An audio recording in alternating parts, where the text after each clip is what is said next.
Hey guys, I'm Mike. And I'm Tim. And this is the Board Game Rundown. And we are live from our basements because we cover games from top to bottom. Tim, how are you feeling on this Whiskey Wednesday? Well, Notre Dame made my night a lot better than it was going to be. Other than that, being here also makes my night great. But yeah, I'm doing okay. I'm doing good. I'm happy to be here. You didn't have to go right into college basketball. Bam. You know that's a sore subject. That's all we're going to talk about college basketball tonight. I promise, guys. That is a very sore subject. I promise, guys. Oh yeah, we can't forget our other host. That's right. So we even got Bob Silver in the house. Oh, it is whiskey time. It is. You know what? Let's just make that official. Whoop, whoop.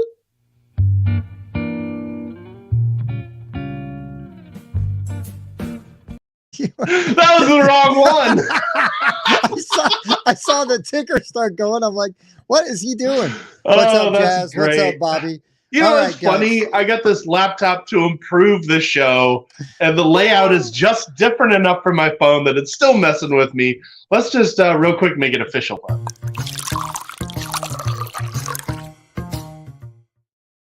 Okay. We're going to do our pours first and then our news. We're going to do news, then pours. What do you want to do? Let's pour real quick. Okay. I'm still working on this big old handle of Jeffers Creek distilled in Louisville, Kentucky. My hometown away from my hometown. Mikey, what you got, sir? Tim and I talked about what order this was going to go in. And then he had to just throw college basketball right in my face. If you haven't noticed, I've got a change of scenery. There are specific banners you will not see behind me because of how disappointed I am based on the results of Friday's game.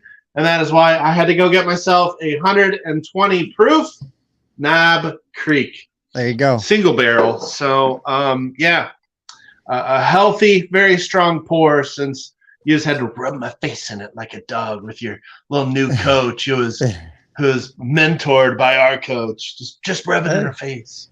Learn from the greats, man. I didn't realize he was also on that Butler team when they made their runs.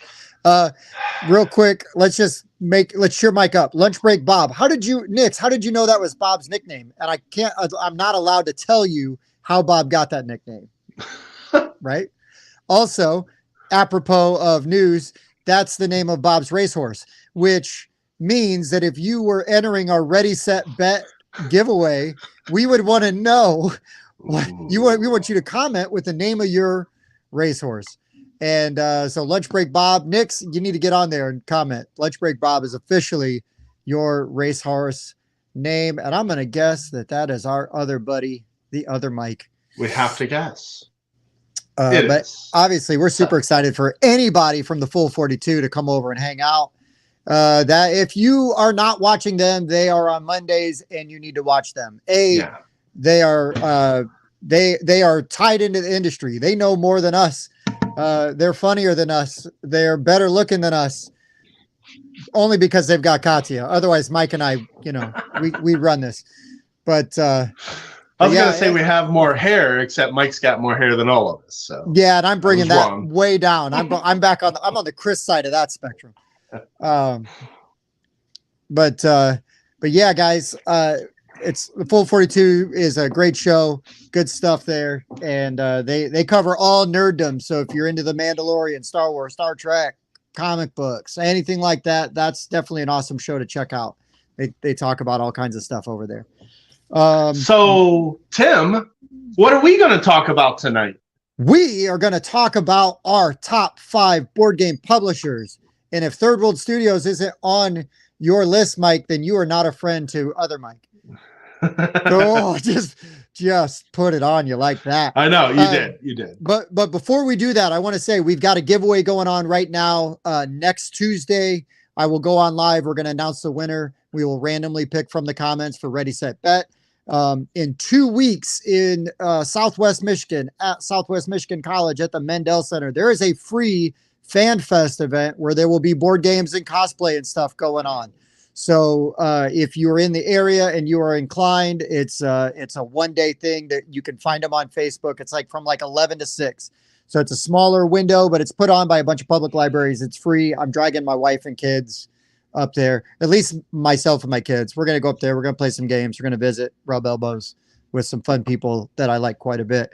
Also, if you are in Northern Indiana, the Meeple Meetup is on Saturday.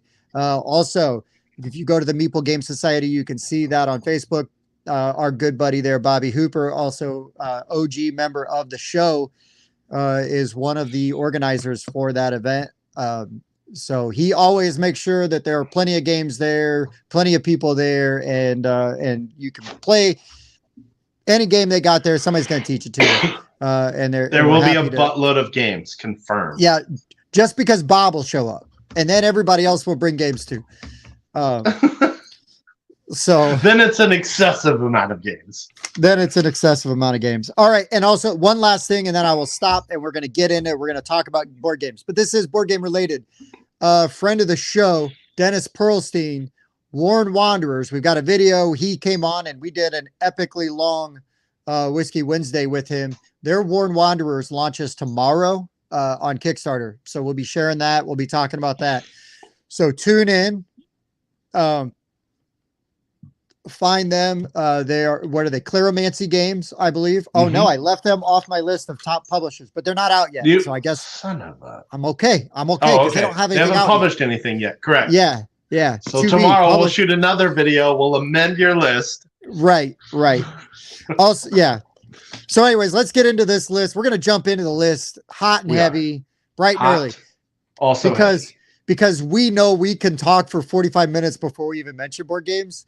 And Mike and I actually like Mike and I talked for probably a good 10 minutes, like an hour and a half ago, just because of other stuff. Right.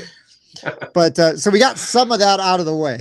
We got some of that complain about the new competition in town. Yeah, I love it. Yeah. So we're doing our top 5 publishers.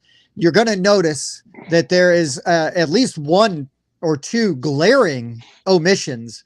But Mike and I both agree, and because they both could be on either of our lists, and probably deservedly so. But there's specific reasons why we have left them off our list. Mike, who are they, and why do you hate Brothers Awesome Games? That's EA Games, Forges of Raven. Well, it was because Sam Stockton came into town, showed me his awesome game, taught it to me twice. I told him I would shoot a rules video, and then he gave me his number and said if I had any questions, I could ask him. So I texted him, and he never responded. So that's the next thing you know, Rado's doing a rules video. Right. So now you're chopped liver. Also, the second one, why do you hate Third World Studios, and why are they not on your list? Oh, too much hair. Way to be on your feet, sir. Particularly right up here. Not so much here, but right here. Oh boy. All right. We love you, Mike. We won't rip on you if we don't. All right. So the most glaring omission is Cool Mini or Not CMON Games. And it is because I love Eric Lane games. But I think if somebody else published Eric Lane games, I would like that publisher a lot more than CMON. I don't like their fear of missing out, 97 stretch goal campaigns. I feel like I'm one of many people that is worn out by that business model, especially from a company that is, been a strong leader for a while now and could, I'm sure, put up their own money for some of these games. It just leaves a bad taste in my mouth on how they do their Kickstarter campaigns. And I'm just not one of those people that's constantly backing games on Kickstarter. I look and then, I can get this and it comes with this stuff. And then a few days later, now it comes with this. And then, now it comes with this. It's just, tell me what I'm paying for. I hate the way they run their Kickstarters. They make great games. I own a lot of CMON with amazing art and components. I enjoy tons of CMON games. I have shelves full of CMON games. There's some of mine right there. I'm blocking them unintentionally. I moved. Yeah. Yep. I moved, Mike. That's how embarrassed. I am embarrassed. I had to call my some fireballs at you. I know. I was so embarrassed. I finally called my dad, and he was talking me off the ledge. Usually, it's the other way around. I'm talking my dad off the ledge about the Cubs. We stopped that several years ago. We know we're done. But yeah, I'm more frustrated and let down than I've ever been by any sports team. It's different when you spend, like 5 years of your life at a place. Like I am vested in Purdue. Like I'm not just going to stop being a Purdue fan. I wouldn't stop being a Cubs fan. I'm coming close. Anyway, salty, very salty. I mean, Mike, you feel the way about Purdue the way I do about Notre Dame. I'm probably to be honest, I'm probably more diehard, but it's more Notre Dame football for me. I live and die with Notre Dame football. So I understand. I live or die with Purdue basketball. I watch their football, but I'm not expecting a whole lot. No, we go where the programs are strong. We both like the strong programs from our preferred universities. That's all it is. Makes sense. That's all. I do love watching basketball games. Oh, damn. Spelled differently. Mike, you never had Purdue chicken, or are you just losing your mind real quick? I don't know. Oh, Jesus. That was awful. Wow. Okay. So we're leaving Seaman off the list. Yes, we're leaving Seaman off the list. And who else? Mike, Syracuse didn't even make the tournament. But hey, at least they still have that great con. So, all right, there you go. Shout out, Mike. There you go. Right. They got a great con. Dang it. I had to give you a comeback and a shout out at the same time. Yeah, no, Seaman, those Kickstarter campaigns just bug me. All right. Yeah, not gonna be putting Queen games on my list. Really don't like the way the whole city series. So there's gonna be 3 then that we're gonna leave off, right? I thought you were gonna go with the A word. That's more of that owns every other company. Oh, we were definitely leaving Asmodee off. Okay, yeah, I thought you were gonna go Asmodee. No, we had already early in the process. Very early in the process, we said, hey, Tim, are we including these guys? No. They're just, No, and there was even some talk, I believe, in the Discord about Queen games. I think we had. There was. I initiated it because I joked about not including them, and I got one over here. I actually haven't played that one, an old Feld game. But I think I only own one or two, maybe 3 Queen games. I mean, I really like. I can't even think of the damn name of the game. Where is it at? I'll throw a couple out there that won't be on my list. Z-Man games. They've made so many awesome games over the years. Yeah. Give them an opportunity to see more fans. Reprint them. Take your great older games and republish them. That's all. If you do that, I would be more than happy to put you on this list. But sorry, Z-Man. All right. Well, let's save the rest. Let's save the rest of our also rans for post. Okay. Okay. I can't think of the name of the dang Queen game I've got that I really like. It's where you're painting the ceiling, the church ceiling. Fresco. Yeah. Fresco. I'm like, the name is literally what it is. Right. Like, it's a fresco. You're making a fresco. It's a fantastic game. I love it. Anyways. Yeah. Okay. So, Mike, let's get into our top fives, sir. Yeah, we have a top 5, so we should probably do that. That means I have to fill until I find the right banner. Because I still, on the PC, I'm sucking at remembering where they are. But at least now I have it.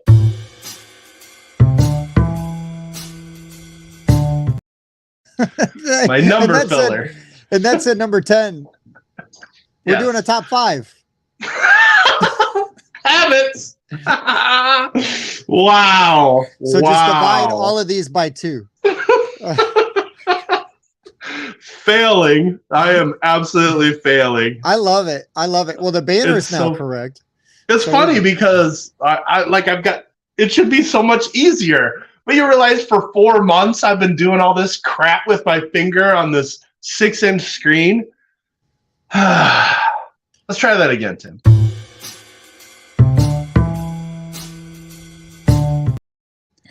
Mike, I just want you to know for like 3 seconds, the whole time that whole thing was going across, and like another second after it was back on me, I'm like, was I supposed to have 10? Yes. So, yes. We're going back. We're doing the segue again too. I got like 15 written down, probably 20 written down. So I'm gonna go with my lightest games publisher on here. But I just love this small indie publisher. They make great family games. It is one of the first they make one of the first games that I've worn out, like had to buy a replacement copy. Their games are so well priced. You can buy a bunch of them as gifts for friends and give them away. And that's Grandpa Beck's games. I absolutely love Grandpa Beck's games. They're so good, so much fun, light, airy, games, really easy to play. Scheming and Skull King, which is now just called Skull King. Cover your assets, cover your kingdom. The Bears and the Bees. Their golf is really good. I'm sure I'm forgetting some other ones, but I've got most of their games. Gnoming Around, that's their reprint of golf. I haven't played the Reign of Dragoness or Dragons, whatever that one's called. Nuts About Mutts, I have, but haven't played yet. But so you're not nuts about them then? I mean, I might be if I try it out. But I will say though that Grandpa Beck has his phone number in the rule book, and if you have a rules question, you can call and he will answer. I've talked to him at multiple conventions. He's just a very nice, down-to-earth guy who wanted to play games with his family, makes games with his family, and he's a retired airline pilot. I love Grandpa Beck's. I will, anytime I get to talk them up, I mean, just really nice filler, family weight, fun games.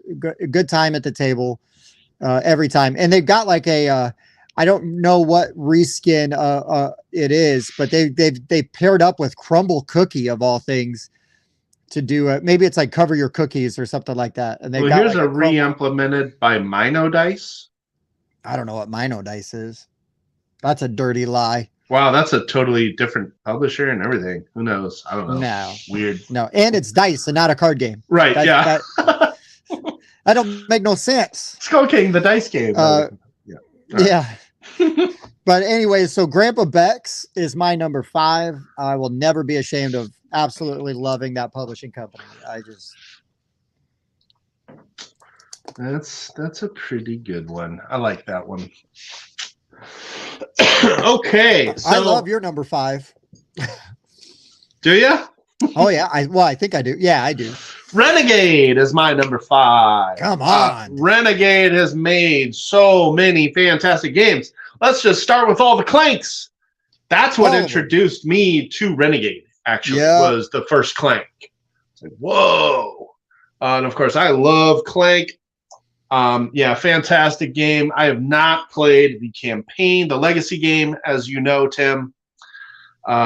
You and I will get through my copy of it. I haven't played my copy. It's still in shrink. Which is their highest rated game, 24, man. But they're also credited with publishing most of Garphil's games. So you've got all the West Kingdom games. You've got all the North Sea games. Search for Planet X. I believe they only published the Trajan reprint, so I can't give them credit for that one. But Hadrian's Wall is another fantastic game. Man, that's another one that was originally done by Garphill as well. But they are also credited with Arboretum and Altiplano, and I love that. That was one of my favorite bag builders. I think they got the Arboretum reprint. I feel like the original Arboretum was printed somewhere else. But the copy of Arboretum I have is the Renegade one. So for me, it counts.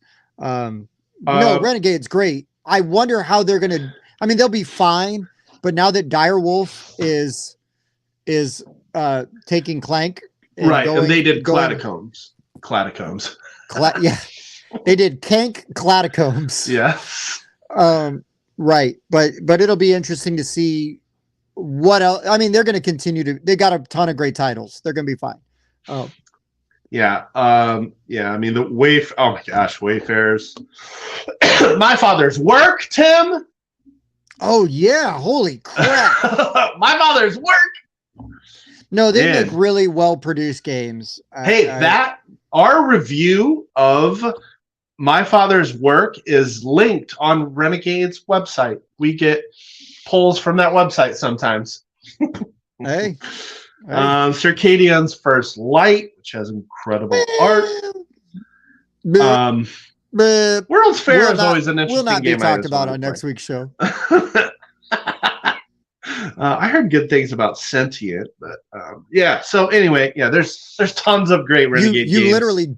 You literally just heard good things about Sentient. Just now. Just kidding. Was I? It's just funny because you said that, and Jason has that comment up. Oh, nice. So I'm looking down here where the laptop is, and I'm sorry, I'm not as good about reading comments when I'm doing that. So there you go. Yeah, Renegade. Renegade's just got a stacked portfolio of games, man. I can't wait to see what else they come up with. I know that's actually one that I was going to track down was the Crusaders. I Will Be Done, just because it's got a Mancala. I want to play that. Oh, I do too. Oh, I do. Yeah. So Renegade, that's my number 5. So, okay, hold on a second. I think I have to. It's going to be weird if I try to transition using my computer. You get the crazy, like, inception of our feed. So I have to do it with my phone still. It's kind of weird. Nix, I love My Father's Work, but it is definitely almost as much of a storytelling kind of game as it is a worker placement, set collection, contract fulfillment game. It's all of those things. And I don't tend to love games with story, but I really enjoyed My Father's Work. Well, the way that they integrate the story into the game. How it changes your worker placement spots, and there's a binder of worker placement spots, and they change throughout just one single episode. Very cool. Hello. Yeah, it's great. Very cool. All right. Number 4.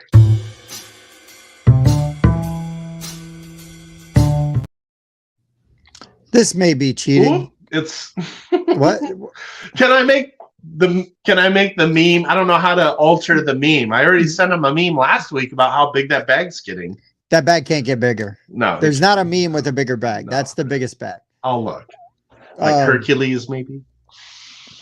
All right. So I will go now with a game company that is gone, that is no longer in existence. Wow. But it was a good one. It was a good run, huh? Tasty Minstrel Games. Wow. TMG, baby. Man, I was going to joke about how I wasn't going to put them on my list because they are no longer. Because they're gone. They ceased to be. However. Tasty Minstrel, man, they have made some fantastic games. I love Belfort. That's like the first one that comes to mind. They did the Coliseum reprint, which everybody hates on the art, but I'm just glad Coliseum got made and you could get it for like an affordable price. Yeah. Eminent Domain. Let's see. I know I'm forgetting others right now. Here you go, Tim. Orleans. Look at that. Look at that. Oh yeah, Orleans. Duh. That's I love Orleans. And yeah, so I mean, Tasty Minstrel's got I so forgot many they did a Rosenberg game. Oh, that's funny because Amon Ray is credited by someone else on my list. Okay. Oh, here we go. Yeah. Look at this. And I haven't even played all of those, Jason. I played Belfort. On that list, I played Belfort and Orleans. What's funny is Aquasphere and Lunar are like my 2 least favorite Felt games. Oh, yeah, I've got Aquasphere for trade. No, Oracle of Delphi is a good game. I like that one. I liked Aquasphere. Scoville's fun, but especially for Bob. Need to clear out my location, my game shelves a little bit. Scoville, yeah, I love Scoville. Scoville's really good. But yeah, what? Sorry, I'm stealing your thunder. But Chimera Station, also a very cool game. Never played it. Heard good things. You're building out additional worker placement spots. If you like Lords of Waterdeep and getting extra worker placement spots, you get that with that. Ponzi Scheme might be the most unique bidding game I've ever seen. You got to bankrupt somebody, and then the game ends. Nice. Anyhow, there you go. Good pick. So yeah, Tasty Minstrel, gone but not forgotten. They will live forever on my game shelves. Lots of great games. Lots of great games from that publisher. No, that's a good pick. Like I said, I was gonna joke about why I didn't pick them, but yeah, they definitely did make a lot of great games. Good one. Man, Thieves Market, I've got Dungeon Roll. I'm looking at your stuff you got out there. Oh, sorry, I switched it. No, you're good, man. We can be. Let's move on to your 4. Unless you want to see me type these in each time. I mean, I could do that, but that's not really fun. So just so everybody knows, Bob's issue with Scoville is that it is one of the least colorblind friendly games you could possibly imagine. And I get it. Because what's really frustrating is that is a game that Bob would absolutely love if the colors didn't screw him up on it. Because that style of game is like Bob's bread and butter. Really good, really crunchy, tough decisions, fun puzzle aspect to it. Looks like old resident Grinch Chris Charlwood does not like Scoville, but that's okay. That's okay. I enjoyed that one. It's been a while though. I like Scoville. Also, I like to eat really hot stuff, so yeah. Maybe the theme appeals. Actually, it has nothing to do with the theme. Whatever. Okay, so Tim, I was expecting crossover on this one. I mean, because I know some things that you really, really enjoy, particularly IPs. I'm going to just talk about this one on you. I'm going to just piggyback on yours, but not use it as a pick. I'm cheating. Yeah, because the number of games I've played from this publisher is kind of embarrassing. But still, there's just no denying how massive. They have the best inserts ever, right? They make the greatest. If you like plain white cardboard that serves absolutely no purpose, then you should be a massive fan of Fantasy Flight games, because those wells in the box suck. But look at the stacked roster of games these guys have published. Yeah. And the thing I did not get into about Renegade, and the reason I left Seaman off the list, these were all straight to retail.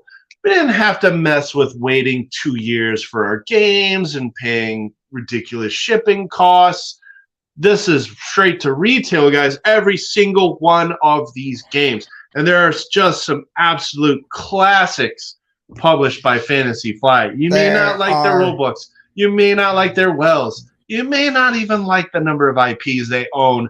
But tell me there aren't some awesome games in this list. Battlestar Galactica, Twilight Imperium, Marvel Champions, Arkham Horror, yeah. Eldritch Horror, Arkham Horror, the card game. Elder Sign. Oh my gosh. There are just some absolute bangers. Absolute bangers. Star Wars Rebellion, one of my favorite games of all time. Chaos in the Old World, old school Eric Lane. Own that too. Descent. Descent. Yeah, all of the Descents. How good is the second edition app, Tim? The second edition app for Descent? Yeah. Top notch. It's fantastic. Right. I love it. Third edition app, also fantastic. Top notch. Love it. Imperial Assault app, fantastic. Top notch. Love it. Cosmic Encounter, awesome classic game. Yeah, Game of Thrones, everything. A Game of Thrones? Are you kidding me? Star Wars IP, Lord of the Rings IP, and Game of Thrones IP. Are you serious?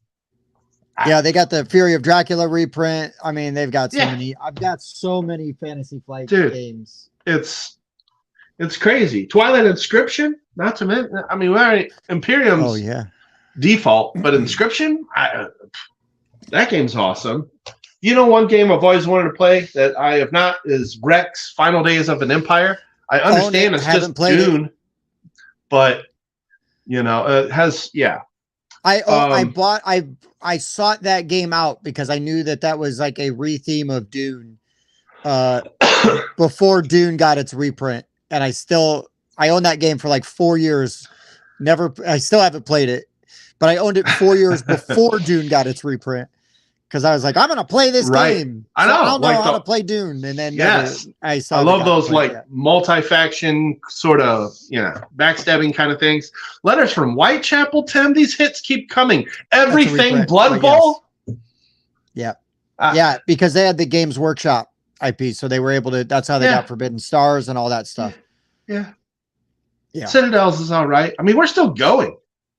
How many games? I'm up to 30. Probably 30 games. Legends of Andor is good. Star Wars X-Wing is good. Runebound, Rune Wars, Nexus Ops.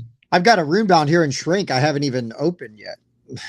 I enjoyed Star Wars Destiny. I got into that a little bit. Yeah. I've always heard the Gears of War game is cool.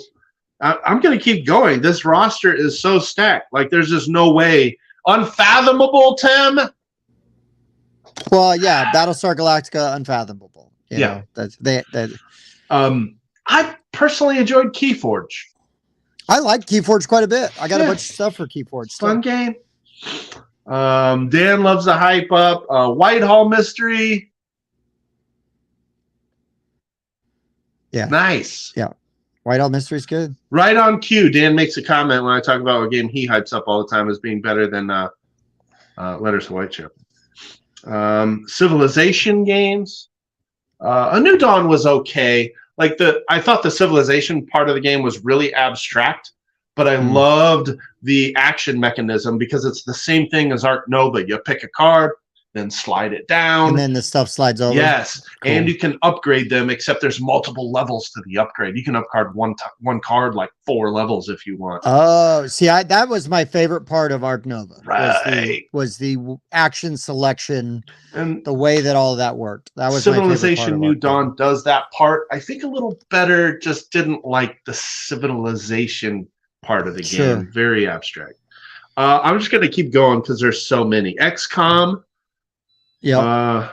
Battle for Rokugan, the out-of-print area control game I get offers for all the time.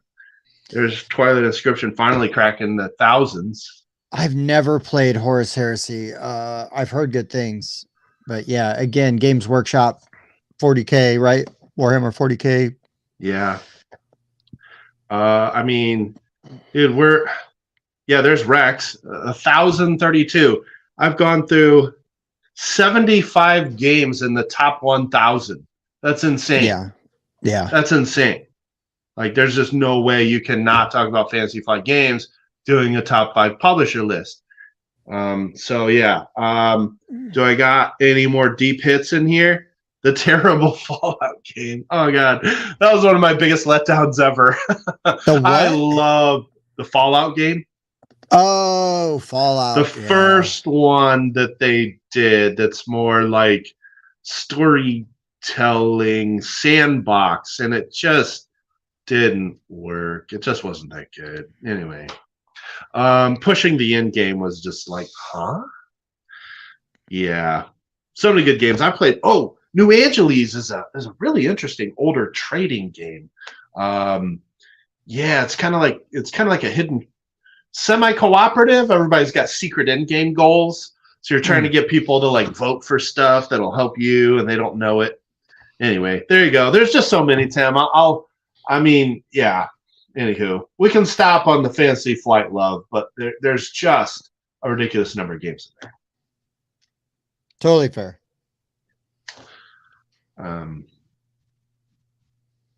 Ready for number 3? I was still going. Rune Age. There's so many Rune games too. It's crazy, dude. Oh my gosh, it's insane. All right, so there you go. My number 4 was probably number 10's, but I stole it. So there you go. That's your 3.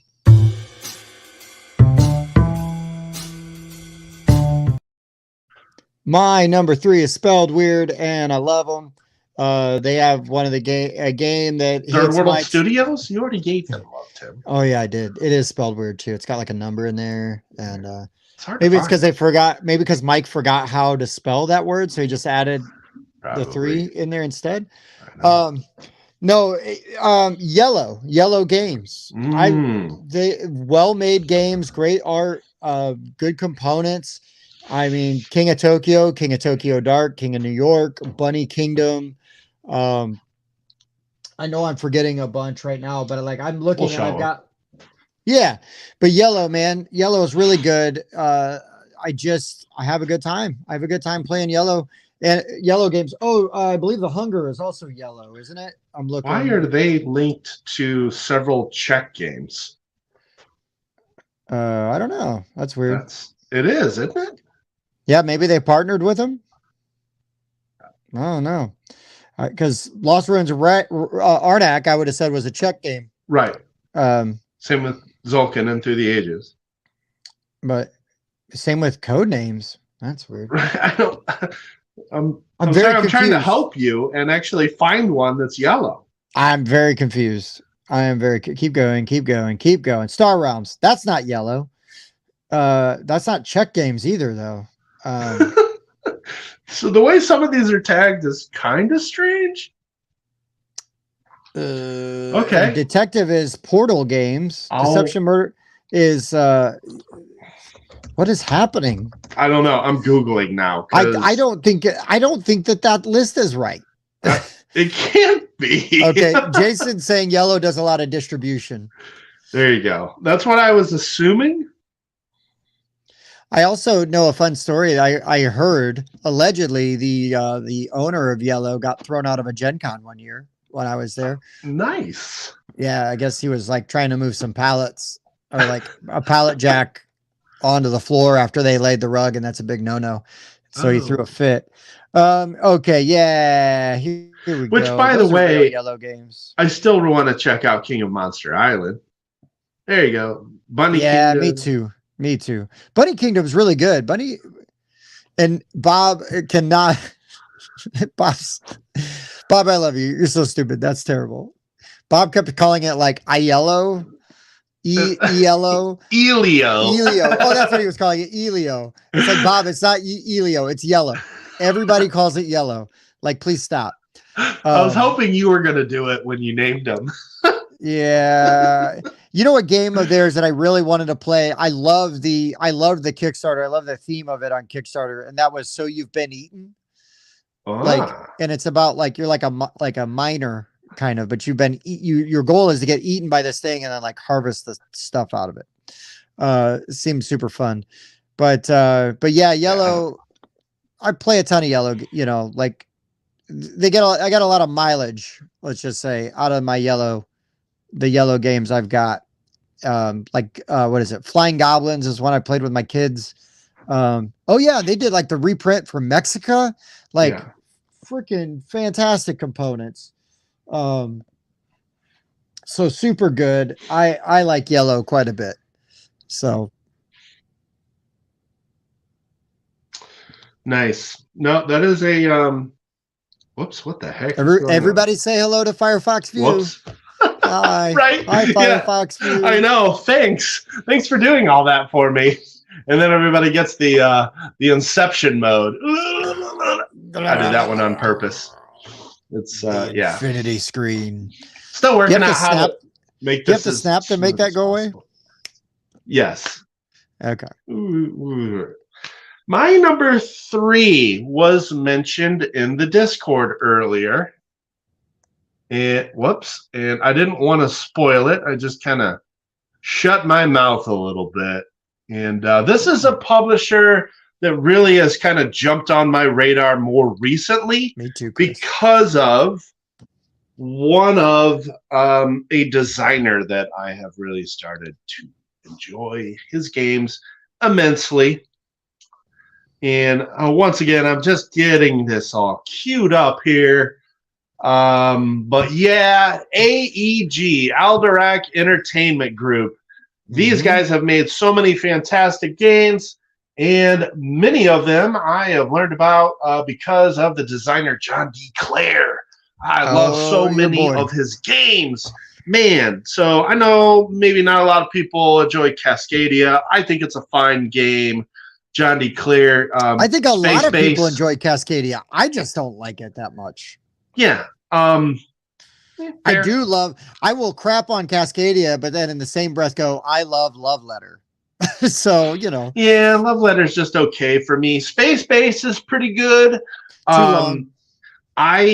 It does tend to run a little bit. I like Tiny Towns.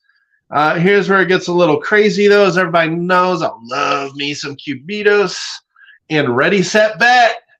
Those are both AEG. Yep, the original Thunderstone was a great game. Mystic Vale. That is also John D. Clare, and I've been playing that on Steam lately.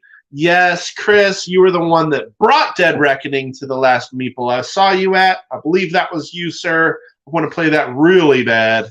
Dead Reckoning, Edge of Darkness. I have Edge of Darkness, haven't played it yet. Yep, there's Dead Reckoning. Trains, all the smash up games, which not for me. Jason, let me just say Pandemic is also in the BGG top 100, so that list is dead to me. Rob is pumping up Overboss. Well, unfortunately, is that the Brotherwise games? Is that Overboss or is that a different one? Ooh, I'm not sure. Lovecraft Letter's good. Let me keep looking. Automobiles is an interesting bag building racing game. There's Ecos. Ready Set Bet. How was that? It's got to crack the 1,000. Man, Ready Set Bet's so it's still new. It only came out in October. I probably haven't rated it yet on BGG. I'm sure my 10, because I give everything a 10 that I rate on BGG, right. So I'm sure my 10 will be the one to move it up. This is like, now that I've been playing some Mystic Vale, I want to check out Edge of Darkness so bad. Tim, can we play this? Can you just loan it to me and I'll start reading the rule book? No, can we just Mike, Mike, you know what you and I need to do? What? We need to take a day off, like a weekday off of work, and just the time that you would get up and come to work, either just come to my house or I go to your house, and we just freaking play board games until we would be off work, and then I can go home and be like a dad and a husband, and then right on cue, we're gonna get a comment from Kelly. I know, right? What's that, Tim? Hey, I've done that before. I'm like, I'm taking a day off work just to play games. I've done some similar things.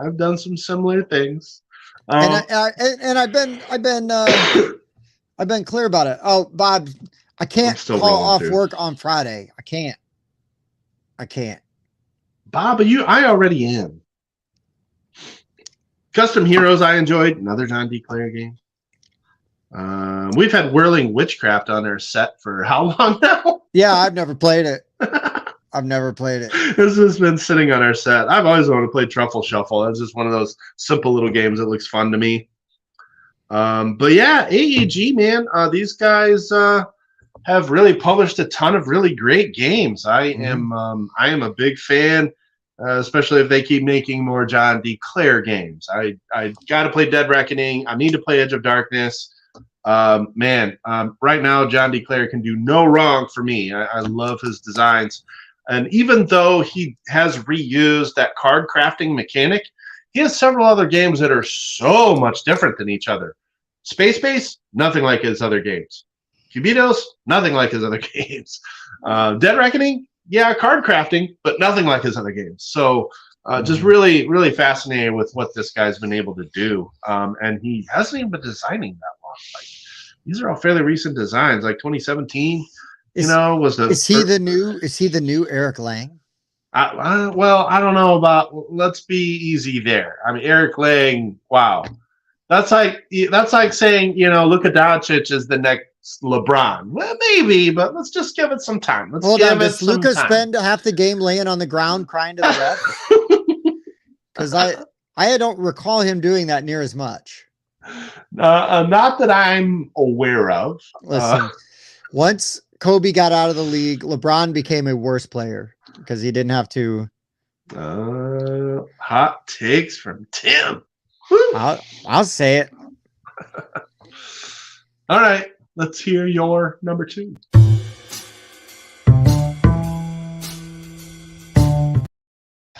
Man, of all games that Rolling Heights. I don't know if that's Alderac though. Yeah, it may not be, but it's a John D. Clare, that's for sure. It definitely is. Good. All the game companies that I still have written down and I haven't talked about yet. So I'm gonna throw Dan a bone. I'm gonna throw Dan a bone on this one. because I looked up and I was wondering. I like Dan's comment coming up. You'll see it in a sec. This is fantastic. I think you're right, Dan. I just wanted to put Mike under the spotlight for a minute. I was, yeah, you did for sure. Hot take hour. My number two is for Dan's second favorite game. This Repos Games, the publishers of Just One, the publishers, Mike, of Cash and Guns. Yeah. Repos, sneaky good. Repos Games and a bunch of other stuff too, right? The Seven Wonders game. Oh yeah, Seven Wonders is good. You know, The Impossible Ghost Stories. Oh my God, Ghost Stories. Is my I don't know if my copy of Ghost Stories is. Would that be on your list of games that make you mad? Oh, it is. It is Repos. Hell yeah. Yeah, it would be. The new Seven Wonders, Architects. Yeah, so Repos actually, like, I was shocked. I was like, oh my gosh. Rampage. Or Terror in Maple City. Did they do Repos they do Rampage also? Yeah. Yep. I can see it from here. It's got the little sombrero or whatever. No, Repos was kind of like a sneaky Masquerade, another game I love. Repos was like, at first I was like, oh, they've only made just one. And I'm like, whoa. Pump the brakes there, Timmy. You are way off. They've made a ton of really good games. And it is kind of fun that Dan is listening tonight, because everybody knows that all party games fall a mile short of Just One to Dan. Yeah, concept is good. Yeah, there's they just have a lot of great Attack games. of the Mind Flayer is Repos. Oh, I didn't know that. Well, I guess Asmodee Repos. Yeah, Asmodee. It's under the Asmodee umbrella. So of like everything else is. Yeah, but no, Repos really good. Really good. It was kind of fun to pull that one out, because I was like, oh, this is one Mike won't have on his list, because I felt like that. Right. I felt like that was like a deep cut. Like, I'm going to dodge the obvious one. Yeah, no, that's a very good pick for sure. I'm not gonna dog you for that one. That's a good one. There's some great games in that list. Okay, so my number 2 has been mentioned already. Maybe it's an obvious pick. But again, I've already mentioned how I love these companies that can just take their games straight to retail. And of course, make fabulous games that never go out of print because they always got them on hand. So how can you not like Czech Games? Czech Games, yeah. Czech Games is fantastic. I mean, Through the Ages, I still haven't played that one because of its length. Lost Ruins of Arnak. So did you accidentally look up Czech Games when you were trying to look up Yellow? Like, did you just accidentally give away your look when we were looking? Kind of did. Yeah. I was like, wait, these are all the games that are supposed to be in my list. Zulkin, who I've lauded in multiple lists because of the components in the board. Codenames, Alchemist, just a fantastic deduction game. All of the the early Vladimir Suchy games, so Pulsar 2849, Last Will. You've got Dungeon Pets and Dungeon Lords, which are incredible older replacement games. Galaxy Trucker. I love Galaxy Trucker. So I've only played the app, to be honest with you. The app's good too. The app's really good. I enjoy it. It is fun. And I've had a copy of Tosh Kalar for years that I never played. Dan and I had a pretty wild game of Galaxy Trucker one time. It was pretty fun. I didn't realize that Letter Jam was CGE. That's been on our set for a while too. Did we do a review of that? Did you guys do a review of that? Not me. I haven't played. Oh wait, I played Letter Jam real late one night at a Gen Con. Barely remember it, but I remember thinking it was all right. Like, had a good time with it. Sanctum, the Diablo clone. So I know eventually you'll run into Adrenaline on here. Deal with the Devil, I know it kind of fell flat for a lot of you guys, but the components and the art are still fantastic in that game. Oh, no, really good. And actually, the concept of that game I found really, really appealing. It was just that the execution fell flat for me. Yeah. So kind of seems to be a common theme amongst reviewers. So anyway, yeah, CGE, one of my early favorites, still one of my favorites. Amazing, straight to retail games with awesome components and art. Man, yeah, that was like easily one of the first ones I thought of. And Mike, my number one game of all time, Codenames, right? CGE. Oh, right. That's correct. That's right. Jeez. Listen, if your friends are going to give you crap, just wear it. Just own it, breathe it in, and then spit it back out in their face every time you get a chance. So Bob is over here saying there's one we haven't mentioned yet. Maybe we've got a crossover for our one. I mean, there's one very glaring one to me, visible behind me even. Oh, so Mike, I think I'm trying to rock, paper, scissors. It's Ravensburger. No, I'm kidding. I'm trying to jujitsu, pull a little jujitsu and not pick the one you're going to pick. Okay. Oh, so I'm going to, I can't see what it is. I can't see. Oh, all right. You can. Well, I mean, I don't. Right, we might have a crossover for a one. Tim can't stand it. He's like a crossover for his one. He just can't stand it. You list purists out there, woo, shaking in your boots. It's number one.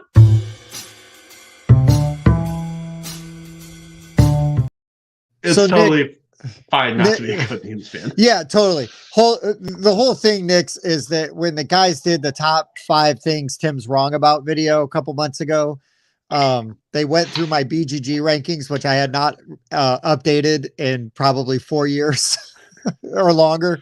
And I think I originally was rating games right after playing them in like 2014 or whenever Codenames came out. And I was like, oh, this is a 10. Because I played it like 50 times with my family, took it around all the family gatherings and everybody played it and people loved it and blah, blah, blah. Have I played Codenames in the last 3 or 4 years? No. Would I? Sure. Yeah. I like it. That's exactly it. Like, it's now just one of those games that like I can get non-gamers to play. Yeah. And so if that's all I can get, then sign me up. But there are many more word games I'd rather play. Oh, yeah. I mean, I've got a copy. I'll always have a copy. Whatever. Yeah. It's fine. Okay. My number one. Tim, I'm nervous. Makes the finest produced board games in the industry. They do.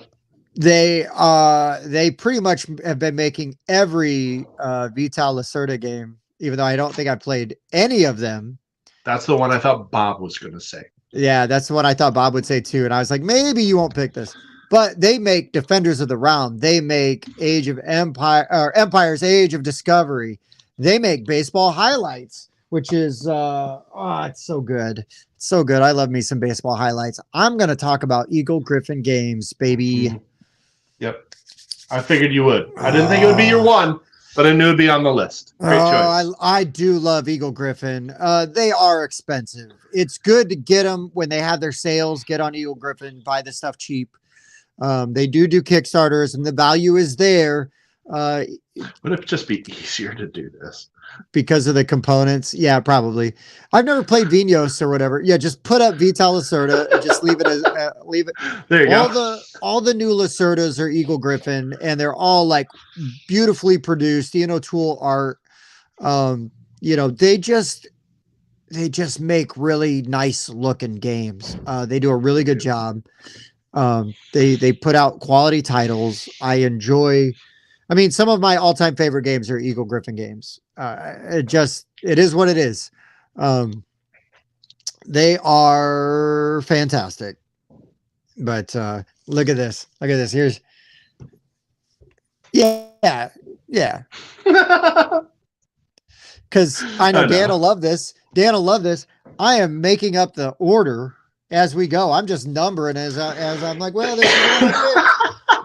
Because guess what? Damn it, it's my list, and this is the way I feel like my list should be. Now, if you ask me this time tomorrow what my list would be, it could be all you go, different Tim. publishers on this list. But yeah, Eagle Griffin's fantastic. I have struggled with Empire, still haven't played it yet. But yeah, Empire Age of Discovery is one of my all-time favorite games. Roll Through the Ages is great. Can't Stop is really good. Apparently, I need to play freaking Carson City. Everybody and their cousin around, like in our game group, has been playing Carson City lately. Yeah. And I have not played it. Julia, my sister, loves it. I've heard the Fleet the Dice game is better than Fleet the original game. I had Fleet and I sold it. I thought it was one card way better than the others. We have our first buffer. That's good. What's up, Tim? You're back. Hey, we're actually doing pretty good tonight for the buffer, man. Maybe it's because I moved. See, Tim? You know? Yeah, it was you this whole time. Mike. It was. You know, it's just one of those things. I had to, my team had to historically lose, and I had to get a higher proof bourbon, and I had to move because I was shamed. And your hamster's like, oh, I better get my crap together. Oh, damn. All right.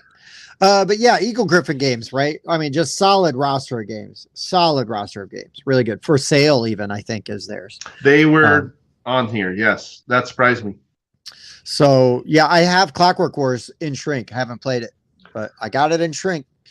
So, yeah, sometimes if I just see an Eagle Griffin game, I have Triassic Terror. For Sale, I'll just scoop it up just to have it. Yeah, see, even Jazz is with us on the. It was your decorations, yes. Yeah, Mike. I know. Wow, I knew that would be on your list. I did not expect one, but so I dodged. I understand. I dodged your number one. I succeeded. Yes, you did. You did, and I thought this one was just extremely obvious. I just feel like this company is really just doing. Oh, I think I realized what it is now. I think I realized which one it is now. If every publisher could do things the way that these guys are, I would be a happy man. They handle their own stuff now, and the owner Jamie Stegmaier is an ambassador to the hobby that is Stonemaier Games. Scythe is one of my favorite games of all time. It was really the game that introduced me to Stonemaier Games. And Wingspan, a modern classic. Yeah. Viticulture, Tapestry, Charterstone. Love it. Euphoria. That was my intro to Stonemaier, and I never looked back. I love Euphoria. I know Euphoria gets dogged now, but I like Euphoria quite a bit. Between Two Castles, I have not played. Oh, I love that. And I know you guys talked that one up a lot. Golly, I thought Mad King Ludwig was pretty good, so I got to play that one. Which, of course, was based off of Mad King Ludwig and Between Two Cities. That Libertalia reprint's not bad. Not bad at all. Yeah, you guys just reviewed that. I like the old art better, but the updates that they made to Libertalia are really good. So Libertalia, the winds of something or other, Galecrest, winds of Galecrest, good stuff. Here's a really cool thing that I thought they did. So My Little Scythe, this was a fan-made print and play made to be a kid's version of Scythe. And I remember when the guy that made this was posting about it on Facebook, and then he started posting about it in the Stonemaier Games group. And then Jamie got a hold of them, and then they actually helped them produce the game. That's incredible. That's the thing is like, whether or not I love every game that Stonemaier puts out, like I will always be a Jamie Stegmaier fan. Like, yes. I will always pull for Jamie. He's one of the good guys in the industry. Mm-hmm. I like and respect him quite a bit. I just think he's I will be crestfallen if I ever hear that like he actually like puts kittens in a pillowcase and throws them onto railroad tracks or something. Way too nice of a guy for that. But yeah, way too nice of a guy. I know Bob talks up Rolling Realms a lot. I really want to play that one. Yeah, Rolling Realms is fine, but Bob also likes Rolling Rights. So, well, I'm learning that I do too. I just had to find the right ones, apparently. Yeah, then we get into expansions and stuff like that. Pendulum So was not very well received. it's That's fine. probably maybe their worst game. So I Uh, mean, all of the rest of them. Oh yeah, Expeditions is going to be coming out this year. So I thought, Mike, you were gonna go Mind Clash games for your love of Anachrony. I just haven't played that many Mind Clash games. I have that, and I have Astra. That's really it. Okay. I don't have that many. I do love Anachrony, but I haven't played a lot of David Turksey games, which I'd like to fix that. Trust me, but not enough. I also left Awaken Realms off of my list. I do love Awaken Realms quite a bit. Obviously, I left it off my list because it wasn't on my top 5. But Awaken Realms, other than I almost, people in Discord talked me off the ledge. I almost traded my Great Wall this week. Everybody says almost traded it. Try that Black Powder expansion, don't they? That's what we got to do. Mike and I got to get it in that Black Powder. Yeah. We're supposed to quit the powder, but now we're back on it, I guess. But it's the black powder. I know you went from the white powder to the black. Black powder, yeah. There's some after jokes for you. What other HMs you got? Oh man. Some other also rans. You said HNs? HMs, honorable mentions. I don't know. I'm making up. No, you're good. You're good. Stronghold. Stronghold deserves to be mentioned. They are a prolific publisher. Yes. I really wanted to put Matago on my list because I really like Kemet. I like Innis. I like Cyclades. I like Captain Sonar. I like Treasure Island. Matago has a lot of really good titles.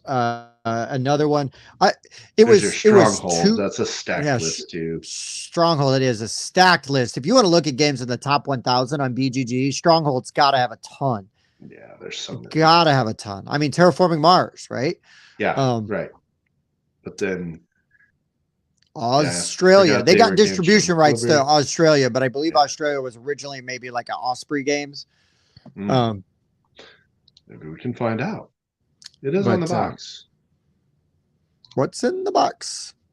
Sometimes that'll tell you. If you, it's Shillmill. I don't know. I never knew how to pronounce that. Yeah, that's Shillmill. I don't know. I'm going with Bob on the Elio pronunciation. There, Shillmilio. Yeah. Also, Bob. No, Gray Fox Games is good. Plaid Hat Games is good. I almost legit just because of the time that I've spent playing these games with my kids in their formative years. But Haba Games.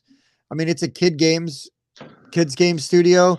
I own a ton of Haba games, played a ton of Haba games with my kids. They love them. They're cute and they're fun, Gray Fox has great games. I agree, Bob. When you're only doing 5, there's so much that's going to get left off. Roxley games. I left off Ravensburger, and I know people complain about their older games and the art and stuff like that, but they've also produced a lot of these newer Funko games. They're the ones that are printing Horrified. Ravensburger and Prospero Hall teamed up. Yeah. Doing the Villainous games. Which is why Prospero Hall / all of those games is not on my list. It's like some of my favorite games of all time, just right there, and they're all Ravensburgers. Like, see what you want, but Grand Gamers Guild is good. I don't own enough of Grand Gamers Guild games, but I've enjoyed most of the ones that I played, like Endangered and the holiday hijinks games and Garinto. I enjoy pretty good. Days of Wonder, even though I am not a Ticket to Ride fan. Days of Wonder is a big dog, though. They're a big dog, and I will tell you, I absolutely love Heat, and the insert in that box is just perfect. It's a perfect insert.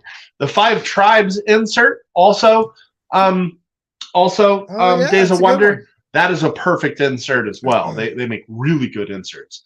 I thought about Pandasaurus, Rob. Dinosaur World, but I don't like Dinosaur Island. I think I like the color palette and the themes that they pick for their games. But there's a lot of them I haven't tried. Like they have a skate game out, and then they have like a flick and write game that they have some really interesting games. Oh. Woo. Yeah, Chris, we left Z-Man off, I guess. Because I hate how they don't reprint anything. Some of the greatest games of all time, Z-Man won't touch them again. They just will produce it once, and that's it. We're done with it. That frustrates me. I will also say... Love a lot of their games, but top 5, no, because of that. That's it. Mayday games, I like quite a bit. Again, like Ravensburger, older game publishing company. Done a lot of the classics. I still like Catan. I like the other versions of Catan. I enjoy Catan. Actually, it's kind of funny because I'm trying to get a copy of that 3D Catan that looks so good. It looks so good. Like even Bob would have to sit down and play that. And he doesn't like Catan that much, but I bet Bob would sit down and play a 3D, deluxe version of Catan. It was mentioned earlier, but one of my honorable mentions was Capstone, Arc Nova, Gaia Project, Terra Mystica, Orleans. They're on one version of that one anyway. Oh, sure. I was like, wait a minute. I don't know which one, but one of them. Orleans. Nicely done. But yeah, Capstone, yes, has been hot lately for sure.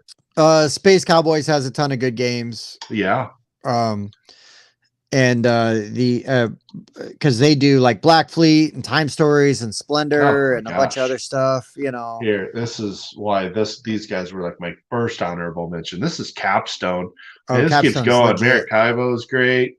Watergate's really good. Yeah, there's a bunch in here too. Bus was originally a Splotter. I assume Capstone just got one of the reprints. The Estates is an interesting and very mean auction game. But yeah, New York Zoo, there's a bunch in there too, man. So yeah, not forgetting about Capstone at all. Yeah. Yeah, they're a hard booth for me to walk by at conventions because I'm like, ooh, I could get that, I could get that, I could get that. Who's coming on kind of strong lately for me is North Star Games. North Star Games is pretty good. I love Oceans, dude. I think Oceans is great. I liked Evolution. Evolution is my problem. I didn't. Too mean for a lot of people, and I totally get it. I enjoyed Evolution. It's a game of killing engines. It is, and it's hard and it's frustrating. If you want to talk about games that make you mad, Evolution is one of those games. But I still enjoyed playing it. Tim, what? I'm just over here looking at North Star Games, and I just wanted to point out the first two I didn't realize. Is this correct? What is that? Is that? Oh yeah. Wolfgang Warsch, right? Yeah, they've got Quacks and Taverns of Tiefenthal. So, I mean, they've got two of my favorite games of all time right there. Right. And then you throw Oceans into the mix. Golly, I love Oceans. It's really good. It's a beautiful game. I'll try it eventually. You haven't played Oceans yet? No, I told you I disliked Evolution so much. Like I'm just not that excited to even try it. Oceans is not near as mean, and you still build really interesting engines. It's really good. It's not near as mean, and it's way prettier. And they made one of the best affordable deluxe editions of a game that I've ever seen. Their deluxe edition was so good, and it was not overpriced. It was very reasonably priced, and nice. But okay. See, so here Dan's with you. Dan didn't like Evolution, but I as far as I know, Dan did enjoy Oceans. Okay. A bit. I'll try it. Who else? Thunderworks. I thought you might say Thunderworks, but I haven't played enough Thunderworks. Thunderworks was going to be Rob earlier today throughout the who's like the newer one or the smaller dog in the fight that you can see. And I really feel like Thunderworks has put out some really great products. And they're going to keep picking up steam. Yeah. Obviously role player. Yeah. But everything in that role player universe, the ones I haven't played, I just keep hearing amazing things about. But and Keith Matika is an awesome dude on top of that. But Cartographers is their top ranked game, and I haven't even played that. Gosh. I love Cartographers. I'm gonna go on Amazon and pick it up for like $17. Just buy Cartographers, Mike. Just buy it. It's so know. good. It's so good. It's so much fun. Yeah, Days of Wonder was one of my honorable mentions.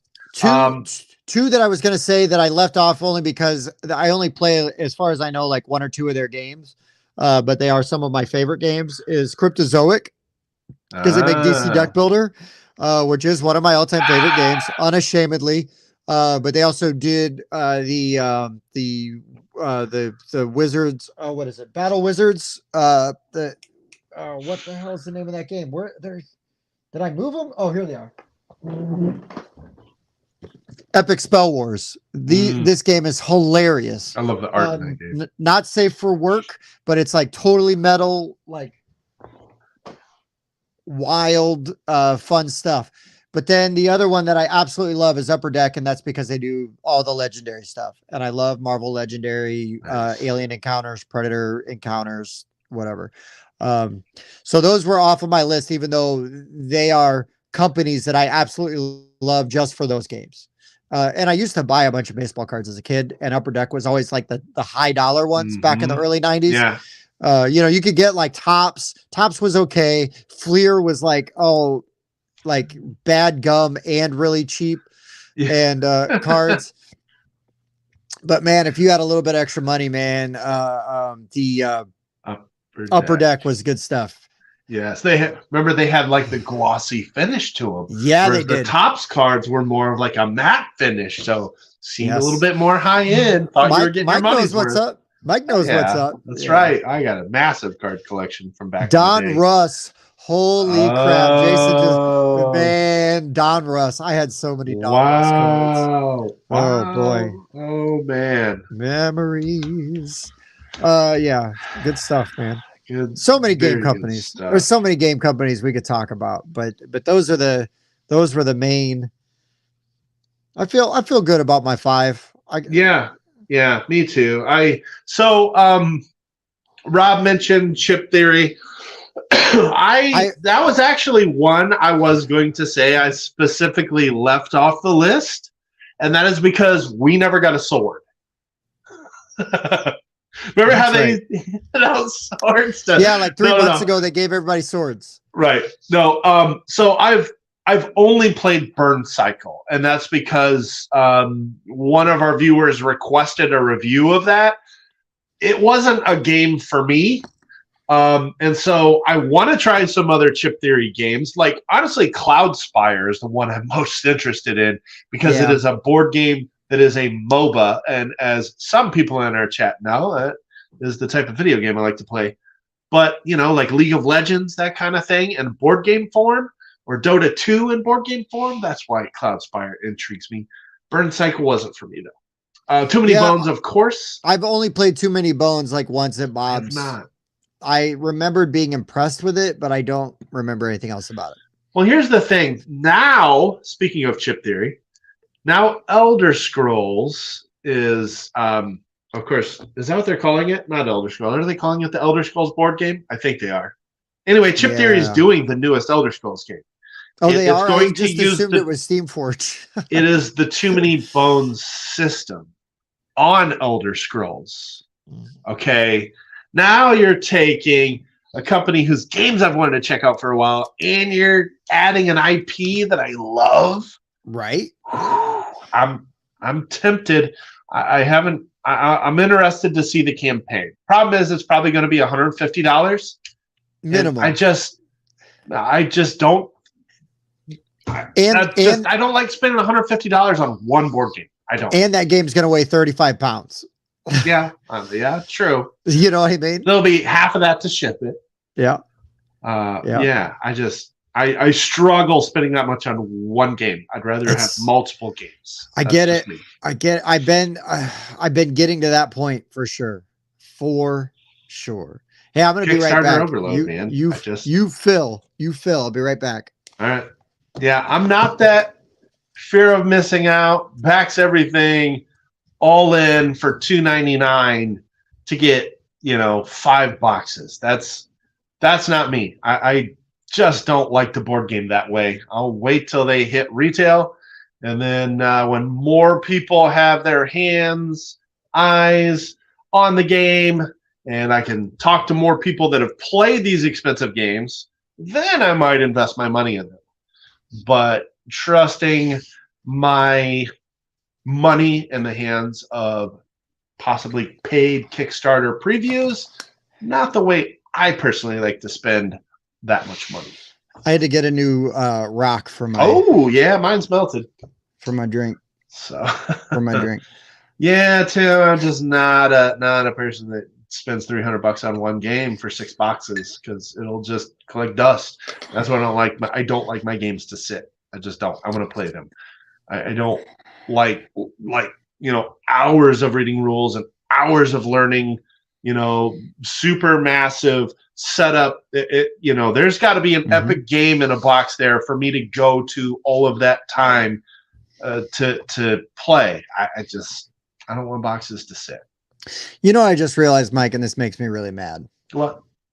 Jonathan's not here tonight. And you know why that makes me mad? Why is that? You know why that makes me mad? Because he's the one that's always cracking wise every time I buffer. And you've only buffered once. I've only buffered once in an hour and 16 minutes. Timbat.exe error 1.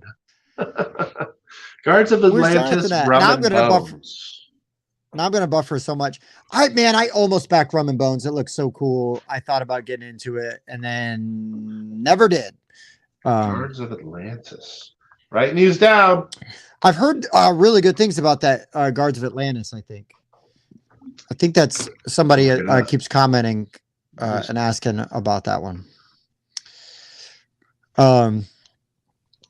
Yeah, Mike, I get it. I've got so many games. Like, again, right? That's why it's like, let's take a day off and just play a bunch of games. We did that. We've done that for the show one time where I had Dan and Spencer and Bob come over and we spent all day just playing games we needed to review. I think we played like 6 games. Had a good time doing it. It was a ton of fun. They're like, oh, we're all just playing games and, just spend all day doing it. It's kind of like what I love about going to like JuliaCon or something, right? Where it's like, dude, I'm just going to play games all dang day, and it's even better if I know, like, I've got all these games stacked up and it's like, we're going to play this one first, then we're going to play this one. Cause then there's not that like, well, when are we going to play next? Like, I don't know. Right. What do you feel like? It is very nice when you have like an agenda. Yes. a gaming agenda is great for sure. Yeah. Yeah, Bob and I are like the skirmish guy games. We are the skirmish guys in our group, and Bob and I don't always have the same availability, which is why sometimes it's tough with well, I'll play these stuff. Games. I just haven't been exposed to that many of them.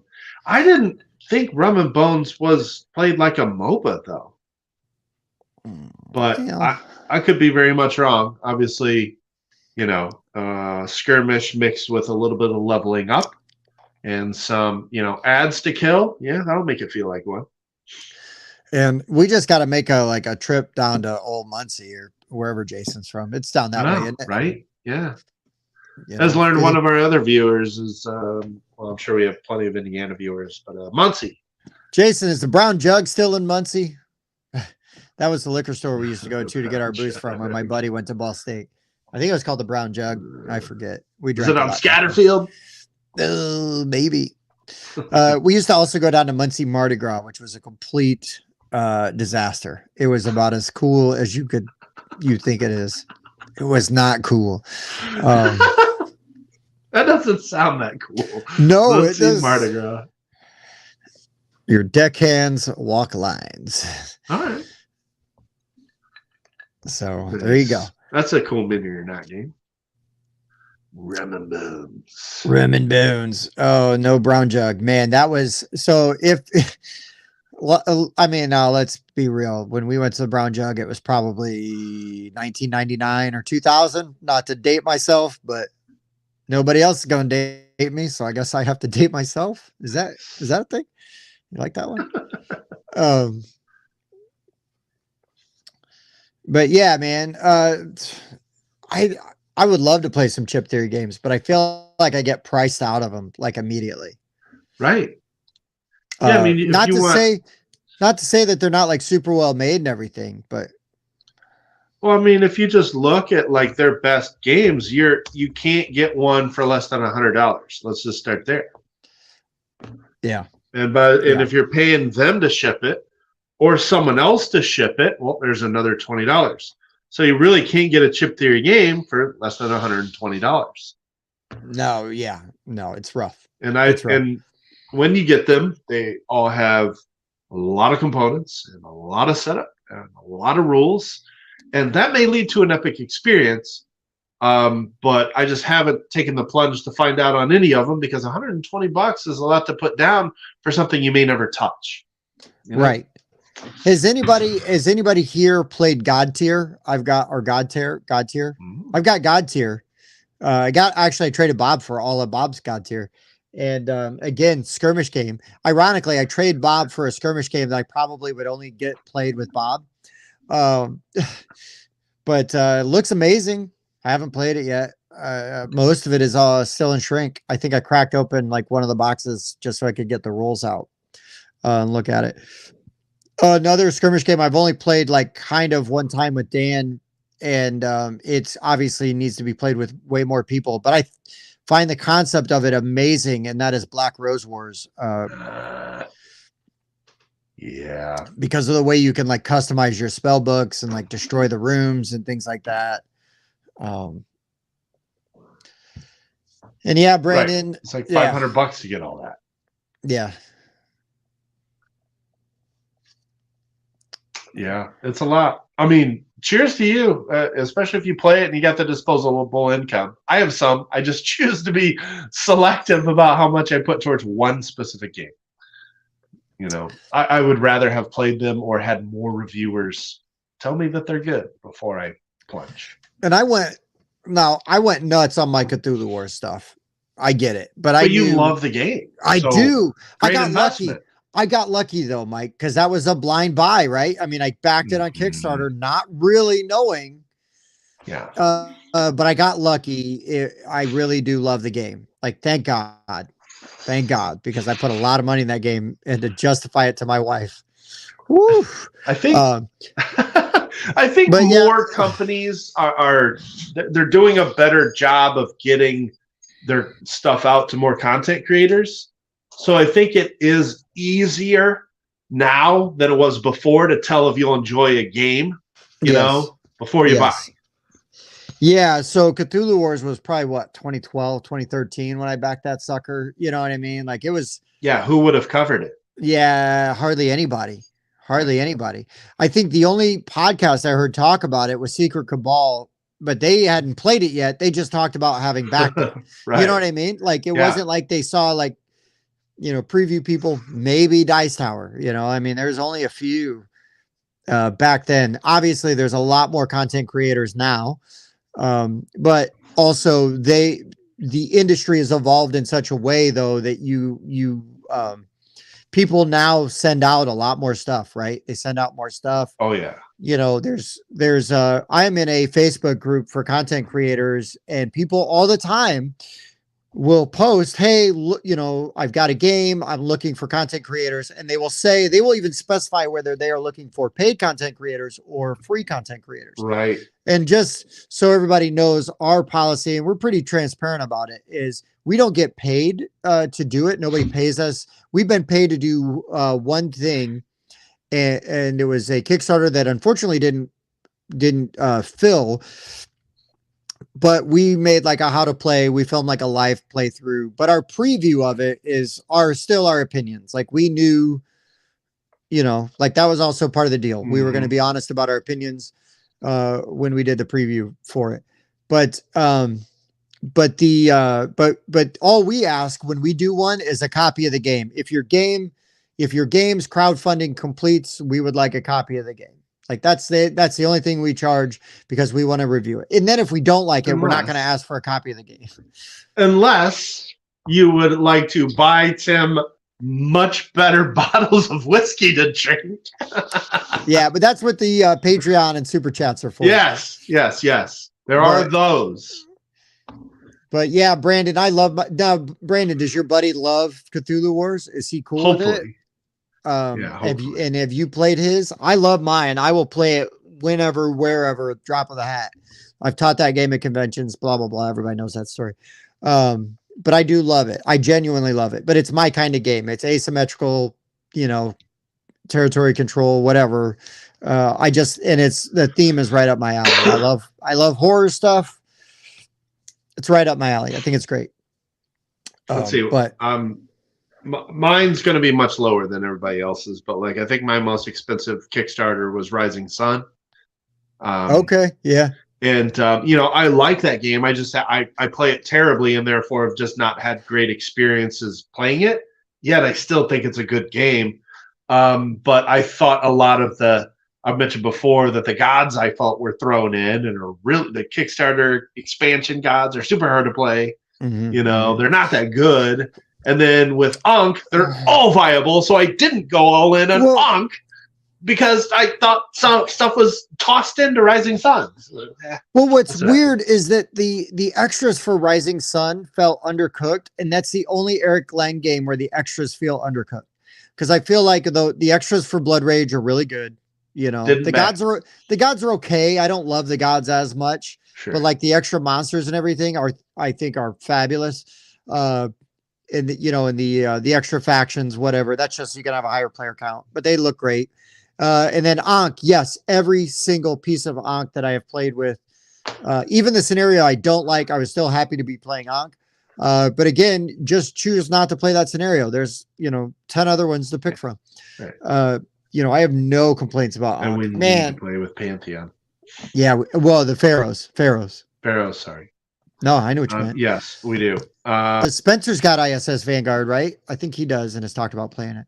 I'm not sure who does. I've heard nothing but good things. But it's campaign driven. I struggle to get through stuff like that. But there's a campaign starting Friday. Yeah, I'm excited for you guys. Also, that means that everybody will stop bugging me about what I'm doing with my Frosthaven. Right. I don't mean that. That's true. I just thought it was funny because I got within a week, I got probably 5 text messages. Hey, what are your plans with your Frosthaven? I'm like, why? What do you care what I'm doing with my How many of them were from Rundown people? All but one, maybe. Nice. So yes, we're finally going to dig our hands, feet, toes into Frosthaven. Not me. I can't commit to that time frame right now, and it's not fair. It's not fair for everybody else. I'm not going to hold that up. So yeah. So 3 of us are jumping in. So here we go. So Brandon, the only thing, okay, so I'm missing a few things from the Lang trilogy, if you will. I didn't get any of the playmats. Kind of wish I did, but I never. That guy. I'm always say that, and then I see a playmat, and I'm like, ooh, that looks cool. But I always cheap out when I see it on the Kickstarter. I'm like, I don't want it. If you have a board game table, playmats kind of seem like, eh. Oh, sure. Totally fair. I also did not go in on the Blood Rage second Kickstarter for the digital version. The digital, where they're like, let's where put you this had other stuff out. Where you had the alternate sculpts for the other monsters and stuff. I was like, no thanks. To me, that felt like the most cash grabby thing CMON had ever done until they released their next Kickstarter. And then I was like, oh, that's the most cash grabby thing they've ever done. Oh, until you saw Marvel United. Yeah, no doubt. I will say that, but also if I had a chance to get all that Marvel United stuff for an affordable price, I'd do it in a heartbeat. Just gonna say it. That's just crazy to me. It's all one game. It's one game. But 1 year. But yeah, I don't know what the Sam promo is for Blood Rage, to be honest. So that's cool. I think I'm assuming playmats look really cool, and they're functional for a lot of games. I'm assuming that's a Sam Healy promo, but I don't know. I'm assuming. Yeah, the one guy from Dice Tower that I always really liked. Well, old school Dice Tower team. Old school, yeah. Well, because he liked all the war games. Yeah, I think so. Well, Z always I seems so figured it out. miserable, and Tom was kind of just Tom, and so like sometimes I agree with Tom, and sometimes I don't. You know, Yeah. That's funny how that works. I know Dan loves Z, and you know, but Z always just seemed like every game he's like, I don't know if I like this, and it's like, dude, why do you play games? You don't seem like you like any game. The way he talks about him is funny. Yeah, because he'll talk about, like, to me, at least old school Dice Tower when I used to pay attention to them. And that's not a dig on them. I haven't just watched them or listened to I used to listen to their podcast a lot too. But then when they changed their format and everything, I got completely out of it.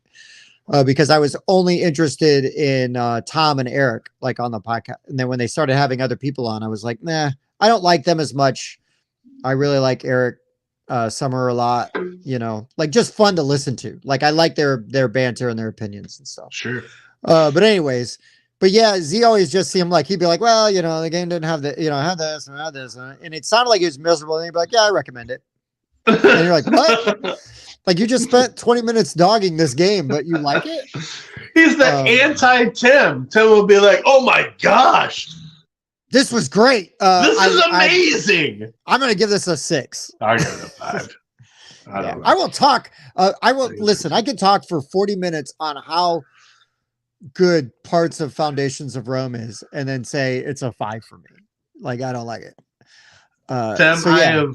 I've been in sales for 20 years, so I understand your juxtaposition. Listen, I can sell.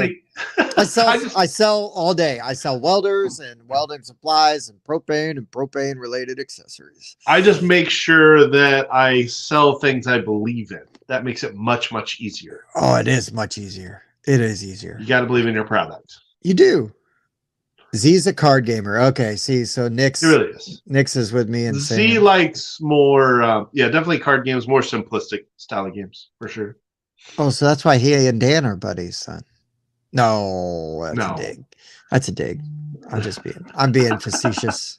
I am being facetious. That's funny because I found myself like as I went along, like seeking out more of Z's suggestions because I also like easier, elegant games sometimes. So not always. No, but I mean, well, that's the thing is I love easy, elegant games. You know, like nice, easy to teach. You know, goes down easy games. I love them. Give me, because I can get those played. You know, but I also love setting up a game that's going to take a little bit. You know, Sure. and I need dedicated. Like, hey, we're in this. Like, yes. Yeah, like we're gonna play this. It's different experiences. Like, yes, I like to be able to just cram in a whole bunch of easy to learn, easy setup games, like back to back to back to back sometimes.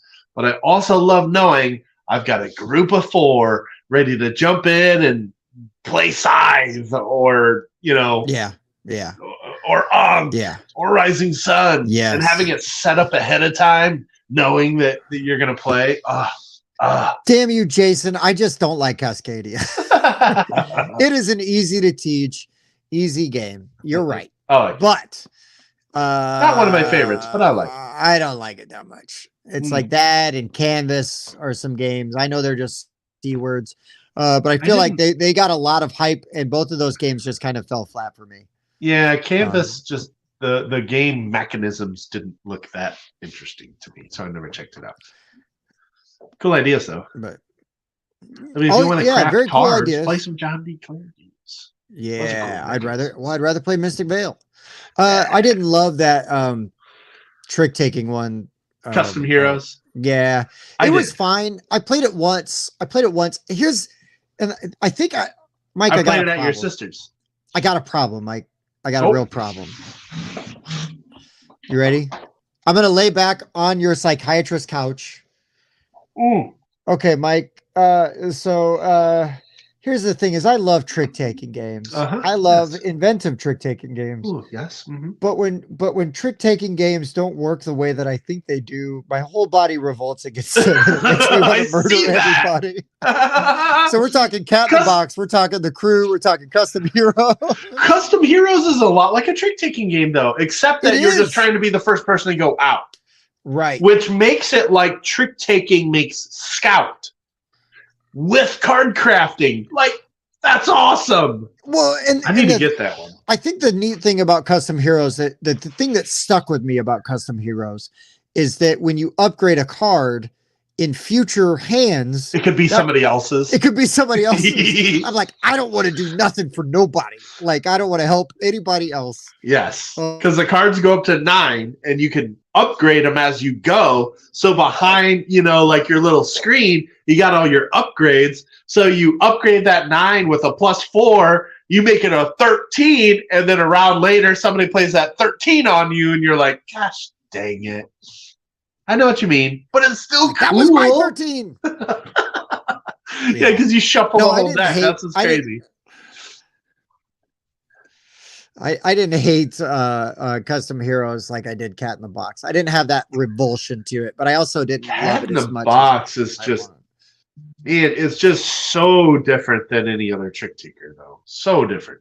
Yeah, it is. Trick takers and Tim. Yeah, that's me. That's me. Because man, I love some trick taking games, but I think it's just that Okay. I'm good at some trick taking games, and they change the fundamental goal of the trick, where it's like, don't take these tricks. And my brain is just so wired to be aggressive and get all of the tricks that I don't know how to do that. I need to just play the crew with you sometime. I just need to now. Mike, I can only throw a hand if I know my partner is going to win. Right. So I'm still winning. You know what I mean? Yeah. So, okay, speaking of trick-taking games, there's one that I have never played that you have been talking up as long as I've known you, and I've still never played it, and you mentioned it again tonight. Scheming and Skull King. So we're just gonna there. It's in my cart, Tim. Mike, we will play. I will play the shit out of Skull King. I love Skull King. I've worn that game out. It is playing euchre or spades, but it is you versus everybody else. It's you against the world. I love it. I love it. Nice. I love it. It's so good. I love the push your luck aspect of like trying to shoot the moon and not win any. Oh, Mom's mad at me. Do they have it there? Yeah, oh no! Would he be okay if I use our affiliate link? Yeah. Bob, I thought you already knew I was cheap. I mean, I did say I don't buy $150 games. You think I'm not going to save money when I can if I don't buy? Anyway, I do. I'm sorry. It's terrible. Support your local gaming stores, because without our support, they would no longer exist. That's it, man. That is it. Mike, do we want to see if anybody's got questions or crazy game ideas before we wrap up? We're going to get done in 2 hours tonight. We are going to wrap it up within 2 hours for sure. Which is okay. I'm having a blast. Don't get me wrong, but I can, I'm we in kind of like Hell Week this week. Still admit that Wednesday is a long day for me. Tim always gets up early. So yeah, we do like that kind of 10 o'clock. Anywho. Yeah, Brandon. Yeah, I just need to play it. I love trick-taking games. I know what I was going to ask. One, if you have any topics you would like us to cover in the near future, whether it be in one of our Whiskey Wednesday episodes, or you want to see us cover it in the studio, just throw some topic ideas out in the chat. I have a master list. Anytime it's like Monday, I'm like, Tim, what's our topic for Wednesday? I'm literally taking all of your guys' ideas, copying, pasting them to the master list, and I'm referencing it every Monday just to talk to Tim about what our topic is. So if you have a topic, we will cover it if we like it. Yes, and I usually pick 2 or 3 and then go, okay, Mike, pick out of these. Like what can you do with these? Yes. Brandon, did you won Shadowgate, right? Did you get your copy already? It arrived. I think you said that already, right? I think you told me you got it, but I just want to confirm because I'm happy that you won. But yeah, man, topic ideas, always keep them coming. We love them. It's so much fun to be able to participate with you guys, right? Comments. It's the bread and butter. It's what keeps the show going. Tonight's topic was that was a viewer suggestion. Nice. I don't remember where. Nice. I don't remember where, but it was a viewer suggestion. Now's your chance. Just type in and be like, "Oh yeah, that was mine." That was mine. So Brandon, did you play it yet? He said it arrived. Okay, good deal. Oh yeah, he said it arrived because the promo cards were a nice add-on. He did say that. I believe he said that in the Discord. So I mean, just to give you an idea, okay, top 5 deduction games. That was Katie. She was our guest. Top 5 meanest games. That was a live chat suggestion. Ooh. Top 5 board game experiences. That wasn't us. Ooh, top 10 guilty pleasures ended up being a fun one. That was a Discord suggestion. The 5 worst games we own. I think that was Rob's list. Start adding the viewer's name next to the list. Okay. Mm-hmm. Okay, I will do that, Rob. So Bob. That's Robert Bob. Cooper. I mean, his name is Robert, technically. Oh boy, this would next level games. Did you see Jazz's comment? That's boring game. I already mentioned Smash Up earlier, though. And you mentioned Villainous. That's weird. Writing it down, Jasmine. Top 5 boring games, and because of Bob's suggestion, Jasmine. Oh, live chat. Right on. See, I'm not kidding. Boring games could be funny. Oh my gosh. The controversial topics bring the most viewers. Go figure. Oh my gosh. Oh my. Yeah, they really do. They really do. Man. Overrated and underrated are 2 most watched videos. 2 of our best videos ever. Top 5 boring games. Tim, do you want to cover that Sunday? Oh, let's go snap. 10. No, we can't do it on Sunday. We need to do that on Whiskey Win. I don't know. It'd be such a good studio list, but it would be.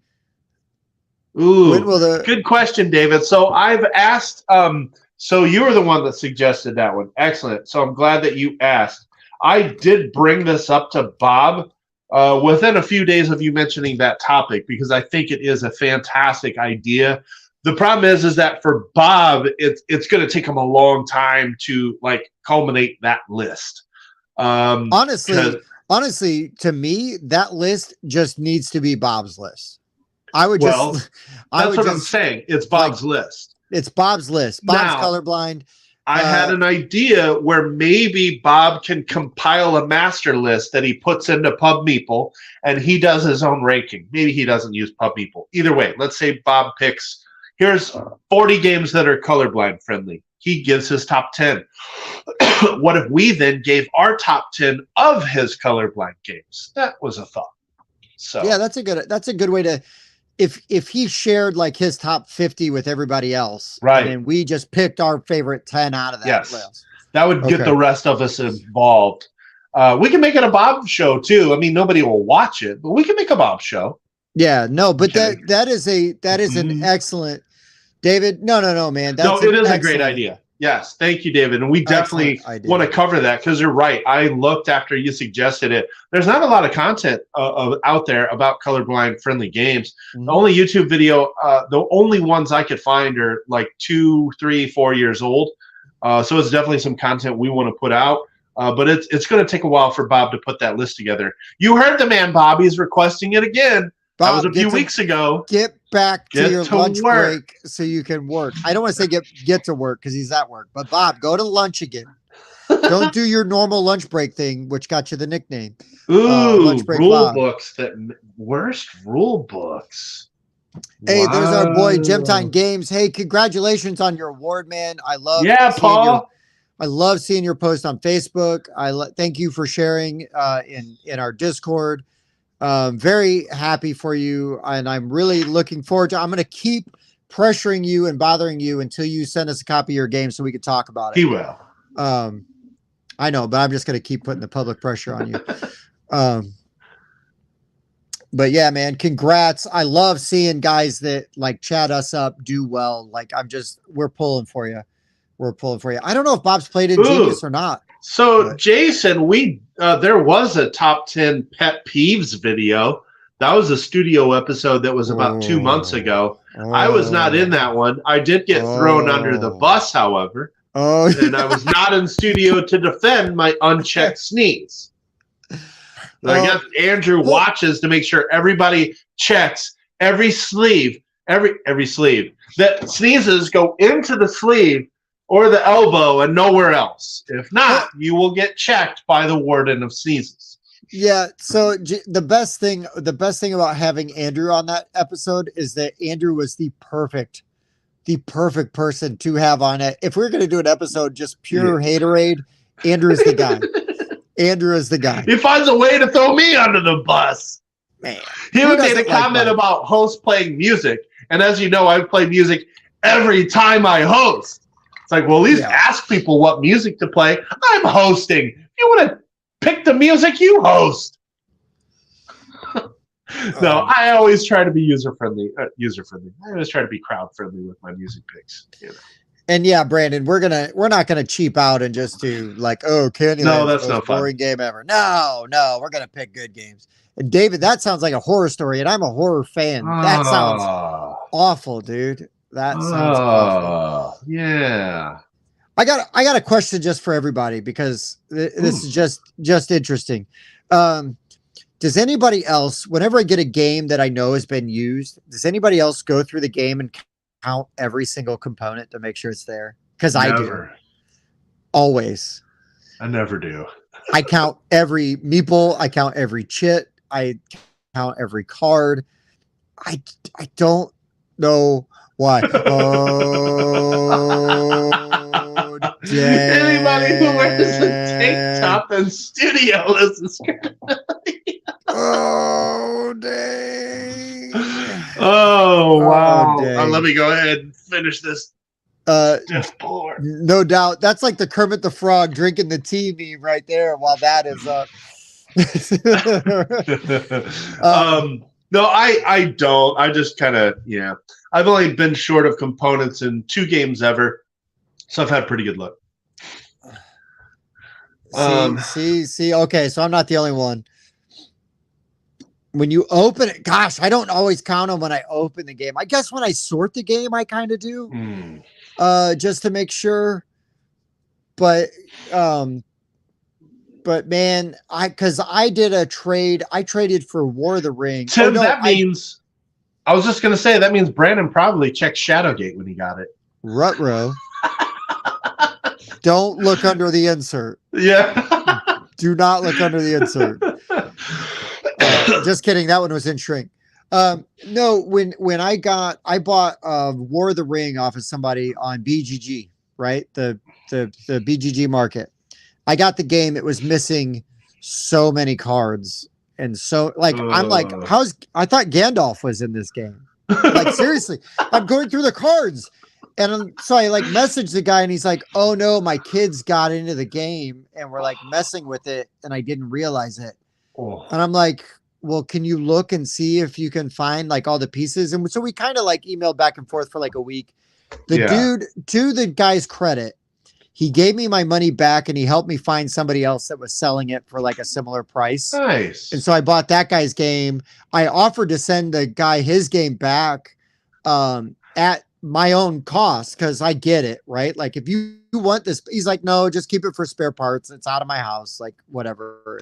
Because I felt bad. I'm not trying to rip the dude off. So to that guy's credit, but I was bummed, but I also felt kind of like a jerk. Hey man, I checked all the contents to this and I'm missing, but I was missing a lot. It wasn't like I was missing 2 infantry minis or something. And there's 40 of them in the box. I've had really good luck, buying used board games.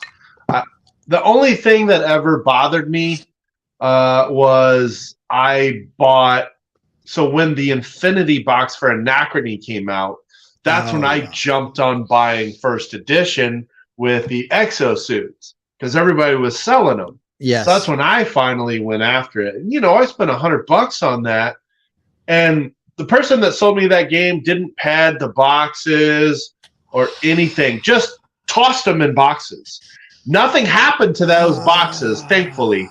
But I spent $100 to get those 2 boxes, and you put nothing around them. Dude, some newspaper, some bubble wrap, some old plastic shopping bags, anything. Now, the sad part is, I don't want to put anyone under the bus. It was a well-known content creator that I bought my Anachrony from. Okay, when we get off camera, you need to tell me who it is. He didn't pad it at all. I spent $100. He put nothing around the box. Anyway, don't do that when you sell your games. Pad the box. Make sure all the components are in bags. Does this well-known content creator run a large Facebook group? No. Okay. No. Okay. Don't take all the bags out. Make sure the bags are sealed because the crap will fly out of them. So David, boxes. I will tell you, when I play games with my kids, and I've got some kids games. I've got some that I don't care. They wreck, whatever.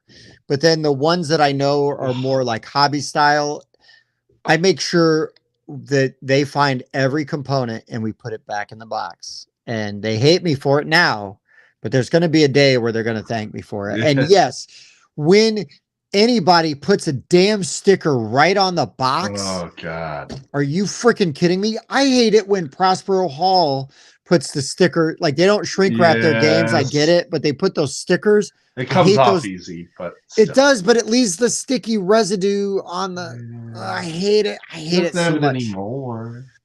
Listen, I just rewatched Clue over the weekend, and it's the Madeline Kahn quote: "Flames on the side of my face."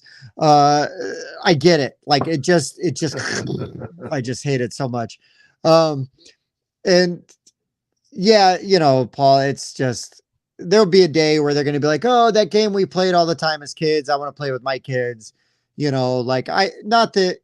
so I just a whole bunch of history nobody ever asked for.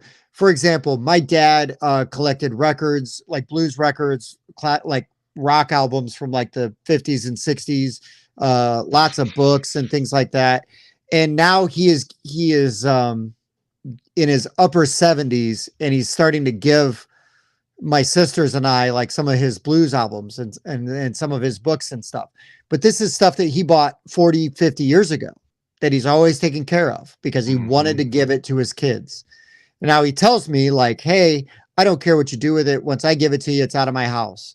But also like, hey, there's some value on this. Some of this stuff's for nostalgia and stuff.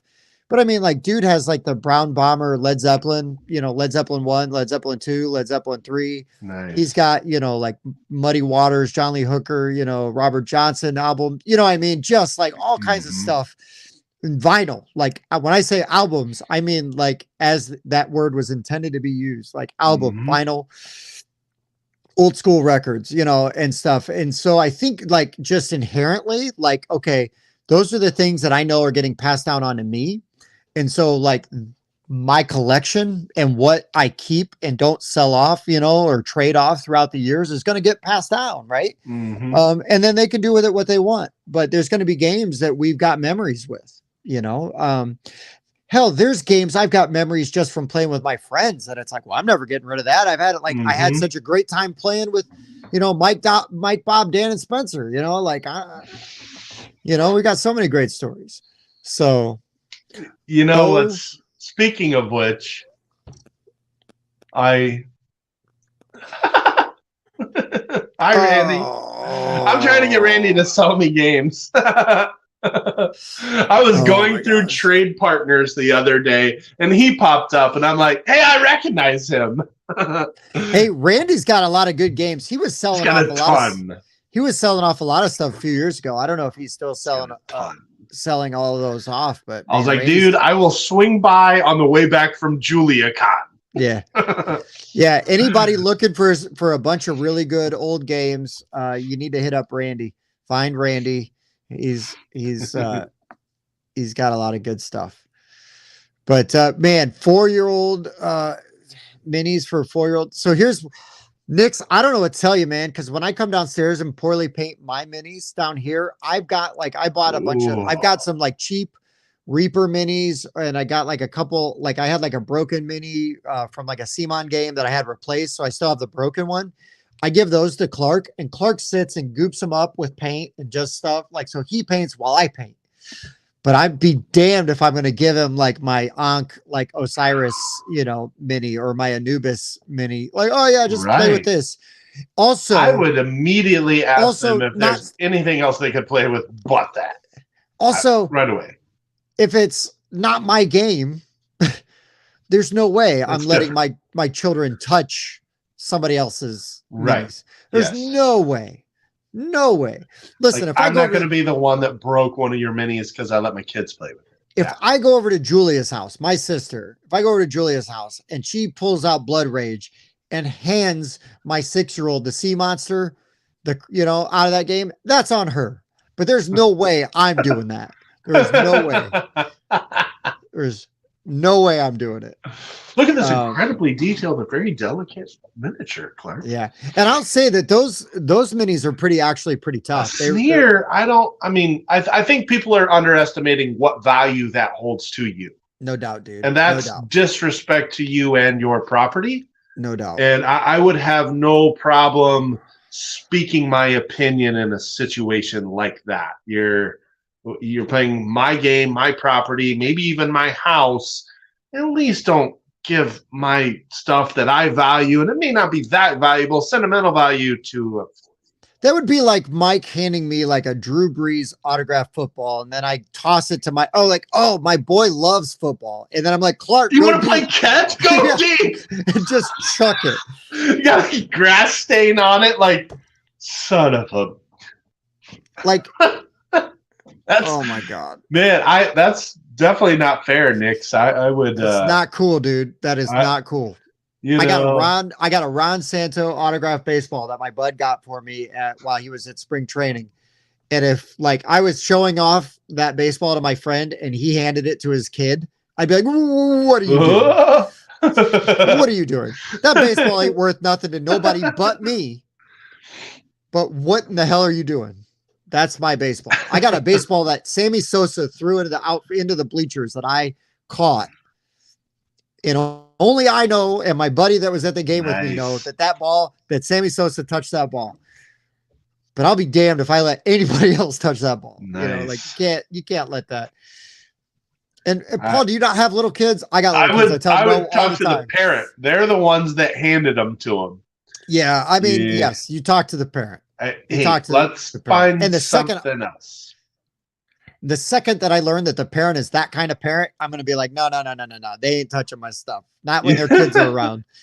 Here, play with one of my Funko Pops. There you go. Yeah, exactly. Not my freaking resin miniature. And I guess it's different if you were playing that Funko strategy battle game, where you got that's a game component. That's different. Funkoverse. Yes. Yeah, I don't care. Do whatever with that. Playing the Golden Girls version. Give me Rose back. Yeah. I'm surprised somebody would give you a sneer about that. That is just, yeah. Your sister has 8 kids. Is she Amish? Good Lord. Tell her I'm sorry. I know you live in Indiana, so that's a possibility. Tell her I'm sorry. Wow. Yeah, Jazz, you're right. Distract the child with something different. No, good on your sister. Does she run a puppy kids.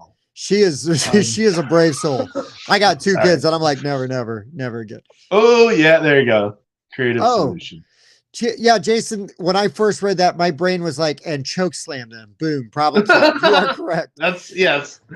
Everything can be solved by a choke slam. That is very clear. Oh, I love it. Applause. Yes. Good enough. Good enough. Mike and I had to Catholic talk and about- Amish, never heard of it, but Yeah. good enough. Hey, people are into what they're into these days. Listen. I will not tell one of my favorite jokes from Meaning of Life, Monty Python's Meaning of Life, but there's a pretty good segment about Catholics in there. Oh, Holy cannoli, dude! 16 siblings. What? I couldn't find dude 16 siblings in your. My watch I is couldn't like find them either. That's way too many. Holy Are you crap. okay? I don't mean. I've Are got- you? Do you live in the United States? It's just very rare for American families to have that many children. That's my that's God. a lot. Oh, And my are good you golly. Amish Oh, my good golly. or Catholic? Sorry. Jason, me too, dude. Me too. I About love it. 16 siblings, or about Six- having 9 kids. 16 siblings, 8 kids, whatever. Doesn't That's- matter. Hey, Mike, I think Jazz is actually local to us. So Really? Are you? Yeah. Where at? I'm just curious. Not trying to be a weirdo. You can tell us later. But I've just been to so many. Oh, I've just been to many, even little dots on the map in Indiana. So Yeah, it's same. always interesting for me to same, same. kind of hear where people are from. And I Bob travel got a it. lot. Bob got it. Local, even. How about that? That's Yeah, cool. I think she works with Bob. Oh, she. Oh, okay, that's cool. Well, she Which- could definitely be Amish for local. Oh boy. I grew up in Amish country, so that's why I get to make the joke. So She brought the 4-year-old to a game store, thought the kid would be patient. Ooh, that's tough. I mean, that would work for me, but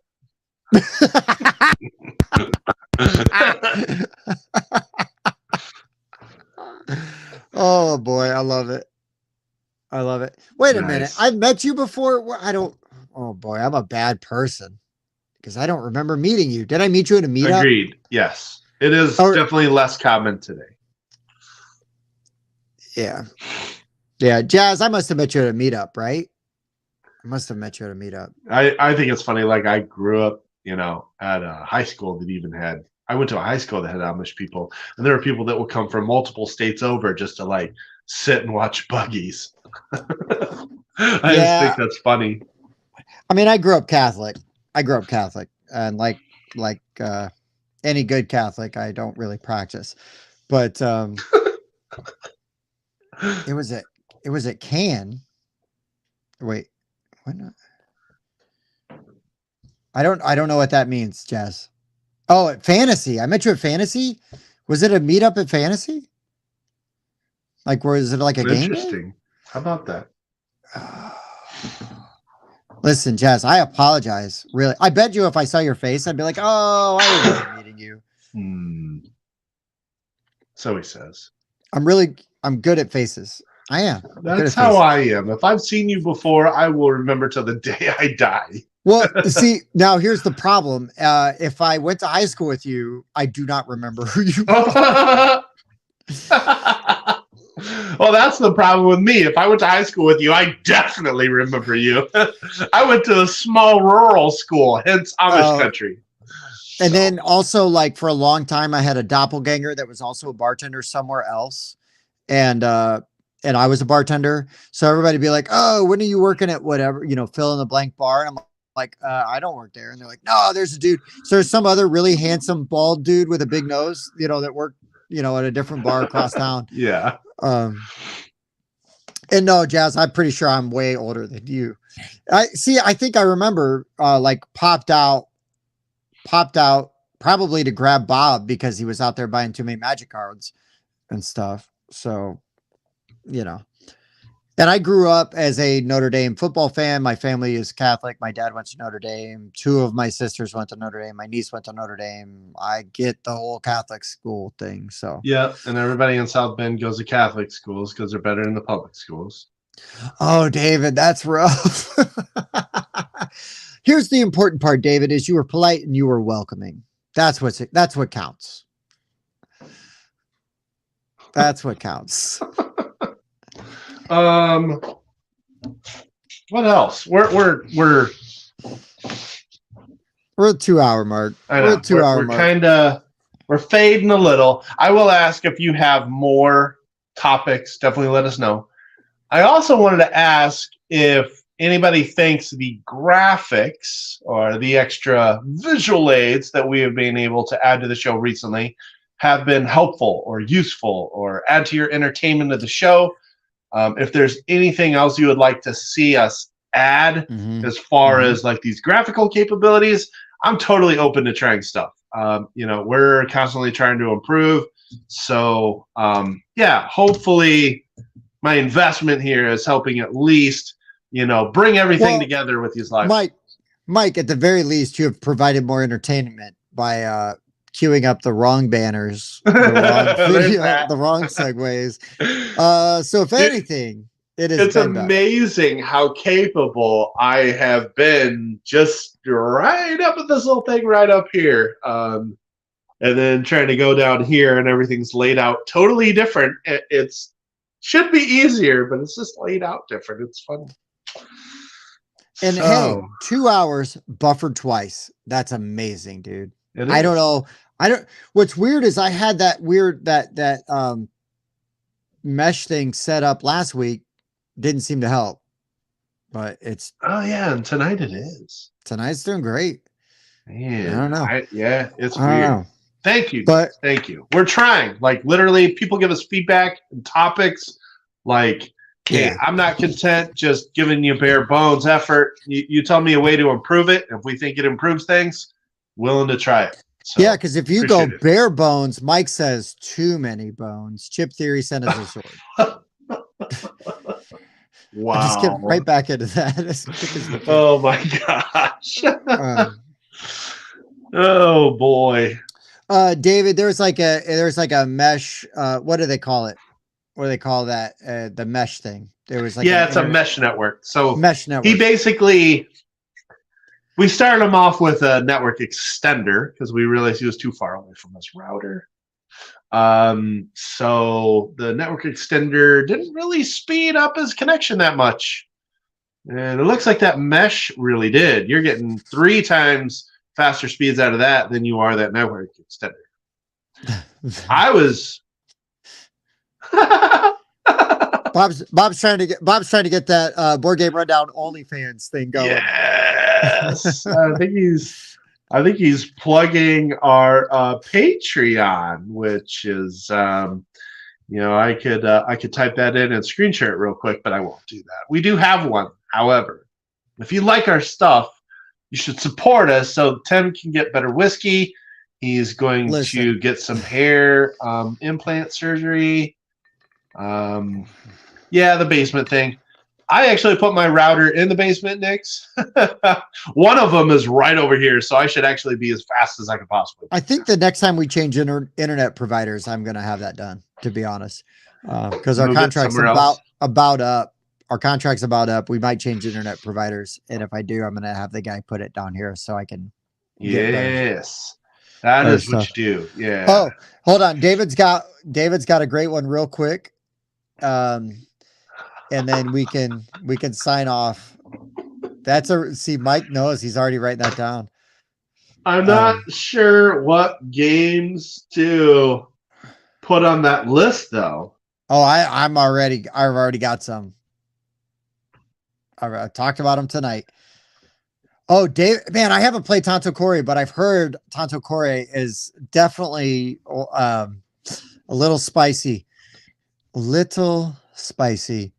But guys, just to your credit, the last hour has really just been fueled by hanging out and chatting with you guys, which is awesome. The list, Mike and I have been having a great time, doing our list and everything, but it's just as much fun.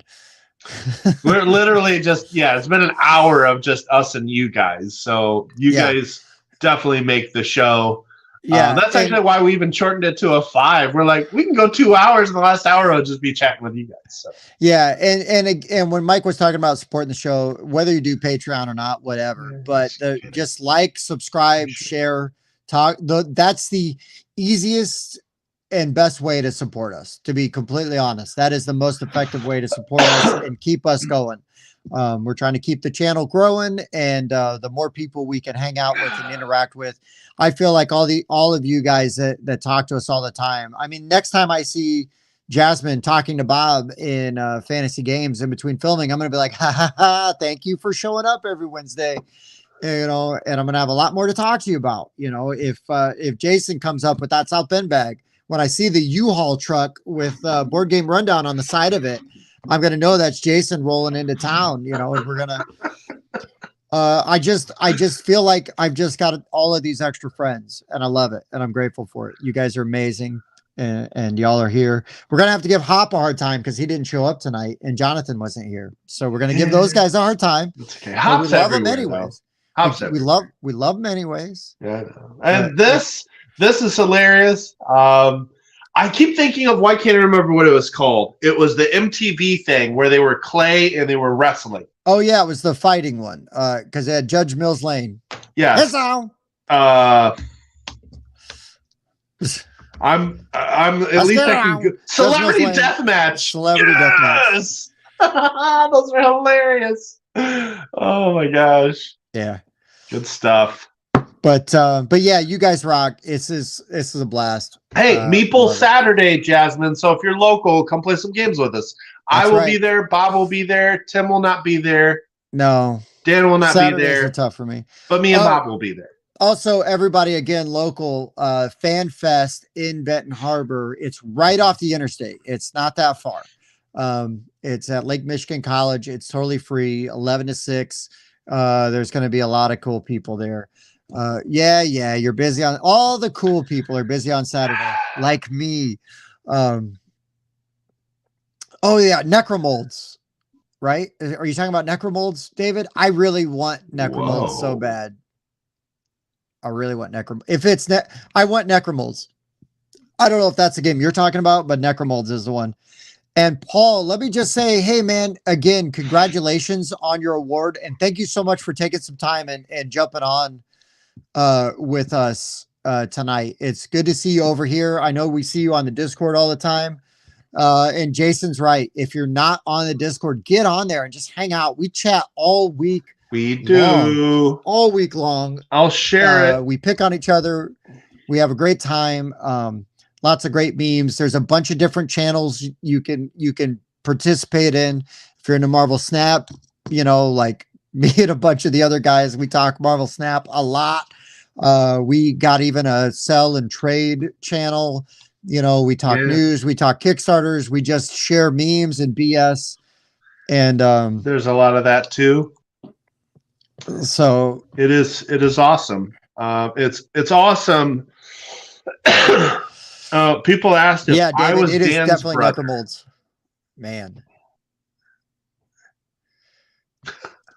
And Paul, I'm going to tell you, man, we are underdogs. We are an underdog channel. I'm a pull for every underdog game designer out there, right? You know, so hey, whether Tim, we get to play your game or not, I'm pulling for you, and I want you to succeed, and we'll talk about you. nobody has sent us a game that already won an award. So that's true.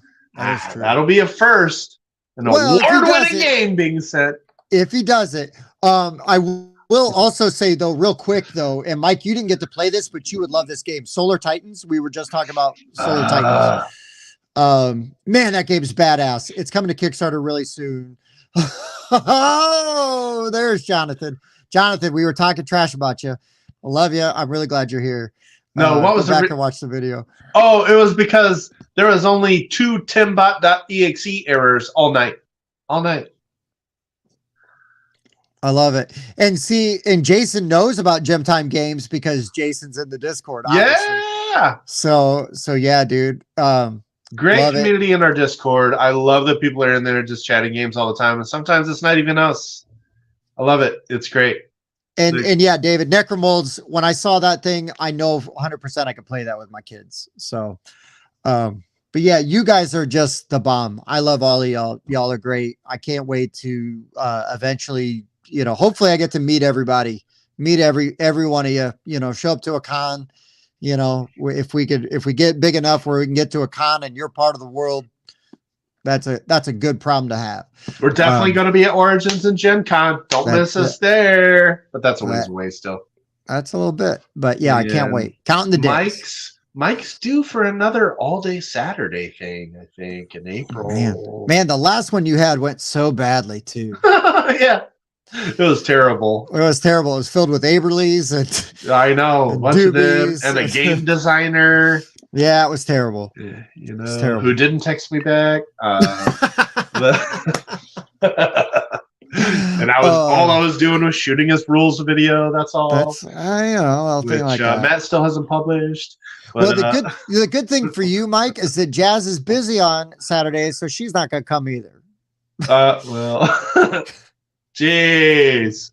Well, terrible. I know. That's terrible. That's all right. That's all right. Jason's gonna have this U-Haul full of games. No doubt. Coming on up. We'll get him and Paul to both come up.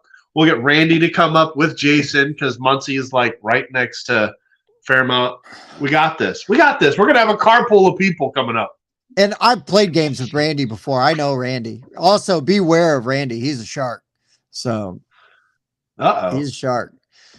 But yeah, man. I'm just excited. It's a good time. I look forward to every Wednesday. Every Tuesday, I'm like, dang, is it Wednesday yet? Like, I'm ready to go. And then I'm like, oh, I gotta wait till tomorrow. Wednesday is a lot of fun. You guys are the reason why.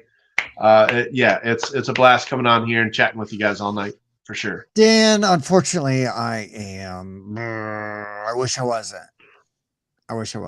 Because listen, here's the thing. Dan and I give each other a lot of crap, but I enjoy playing games with Dan quite a bit. Dan and I have a good time. I don't care what he says. I know he likes me. We have a good time. I mean, I've told Dan that I'm fairly free on Thursdays, but I don't get the same invite that you do. No, Dan's busy tomorrow, Mike. Dan's busy. He's busy. Okay. Oh yeah. Dan, when you said you were playing X-Wing, I was like so jealous. Jealous. And Dan is the reason for my X-Wing obsession. I mean, I always was kind of like looking at X-Wing from the outside, going like the kid with his face stuck to the glass, like, oh, what is that? It looks so good.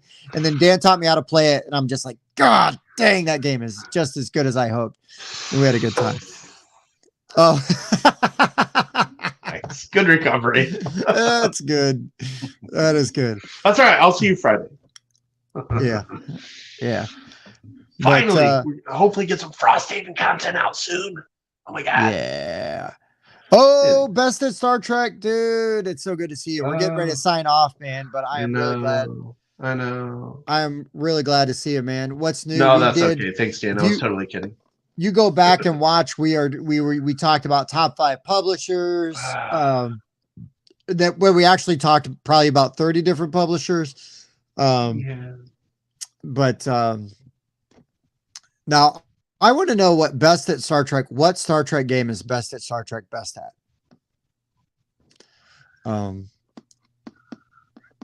Man, some games do have years of content and just become out of reach. You're not wrong. Like, what was it? Oh, like you were saying, that, but also remember you were saying, where do you start if you're just going to jump into Eon's End? Yeah. Where do you start? That is New Age is what I've heard. That's a legitimate issue. I actually just bought it on Steam so I could check it out because I've never played it. So I just have base game. I don't know where it's going to, I guess it's just going to throw me in there. We'll see. I'll start playing it. If you've watched us talk about our Aeon's End Legacy game, I hate the storyline so much. And not that I think that the storyline is bad, it's just badly written and very tropey. Like, okay. It's Mike, what's really terrible in a movie? If you're watching a movie and you're like, if person A would just talk to person B, we wouldn't have a movie. It's like, you know what I mean? No, Tim, I don't know what you mean. Please elaborate. There's definitely not a Star Wars movie like that either. Oh, well, my favorite of the recent trilogy is just like that. But yeah, sometimes you're just like, come on. I Oh, don't know where that's coming from. I don't know. Sounds good though. But anyways, we should probably wrap it up. But Mike, as always, my friend, it has been a blast. Always. And no, best of Star Trek. I have not played Star Trek Bridge Crew VR. My Star Trek games have been limited to the role-playing game, Fleet Captains, and a little bit of the deck building game. But that would be a story for the rule books that make you go nope if we ever do that list. Yeah, I remember that. Was that the one that was on your worst games list? Maybe, yeah, maybe. It was. It definitely was. But So I've talked about it before. Before we sign off, just from tonight, guys, I have added top 5 boring games, worst rule books, top games you're embarrassed to show your mom, and yeah, those 3. No, I'm ridiculously good at dexterity games. So you keep telling us. I'm just kidding. I think it's just because I've always had good hand-eye accuracy, maybe from a natural athlete when I was a kid. I don't know, but that's my guess. I don't know. Better with my muscles than with my brain. I don't know what Mike, that was. Listen, here's the thing: if you hang out with Mike outside of this video, he's like Uncle Rico from Napoleon Dynamite. He's just, if the coach would put me in, coach, we were in state. I went to the championship. I'd have gone pro. Football over that. I throw a football over that mountain. I can't tell you how many times Mike has grabbed a virtually raw steak out of my hands and just chucked it over into the neighbor's yard for no reason. Also, just kidding. Mike is nothing like Uncle Rico. Well, David, the hand-eye accuracy is still there. The physical presence, yeah. We're about 100 pounds away from where I was when I was a really good athlete, but I still make my free throws, dang it. And I'm really good at crokinole, so watch out. That's all good. Like the first time I ever played crokinole, I was like wiping the floor with people. I'm like, this never happens. Every time I'm the only new guy playing a board game, I get owned. Like, what's going on here? Anyway. What's jacked up is I'm really good the first time I play most board games. And then after that, it's like, especially if I win the first time I play it, I never win that game again.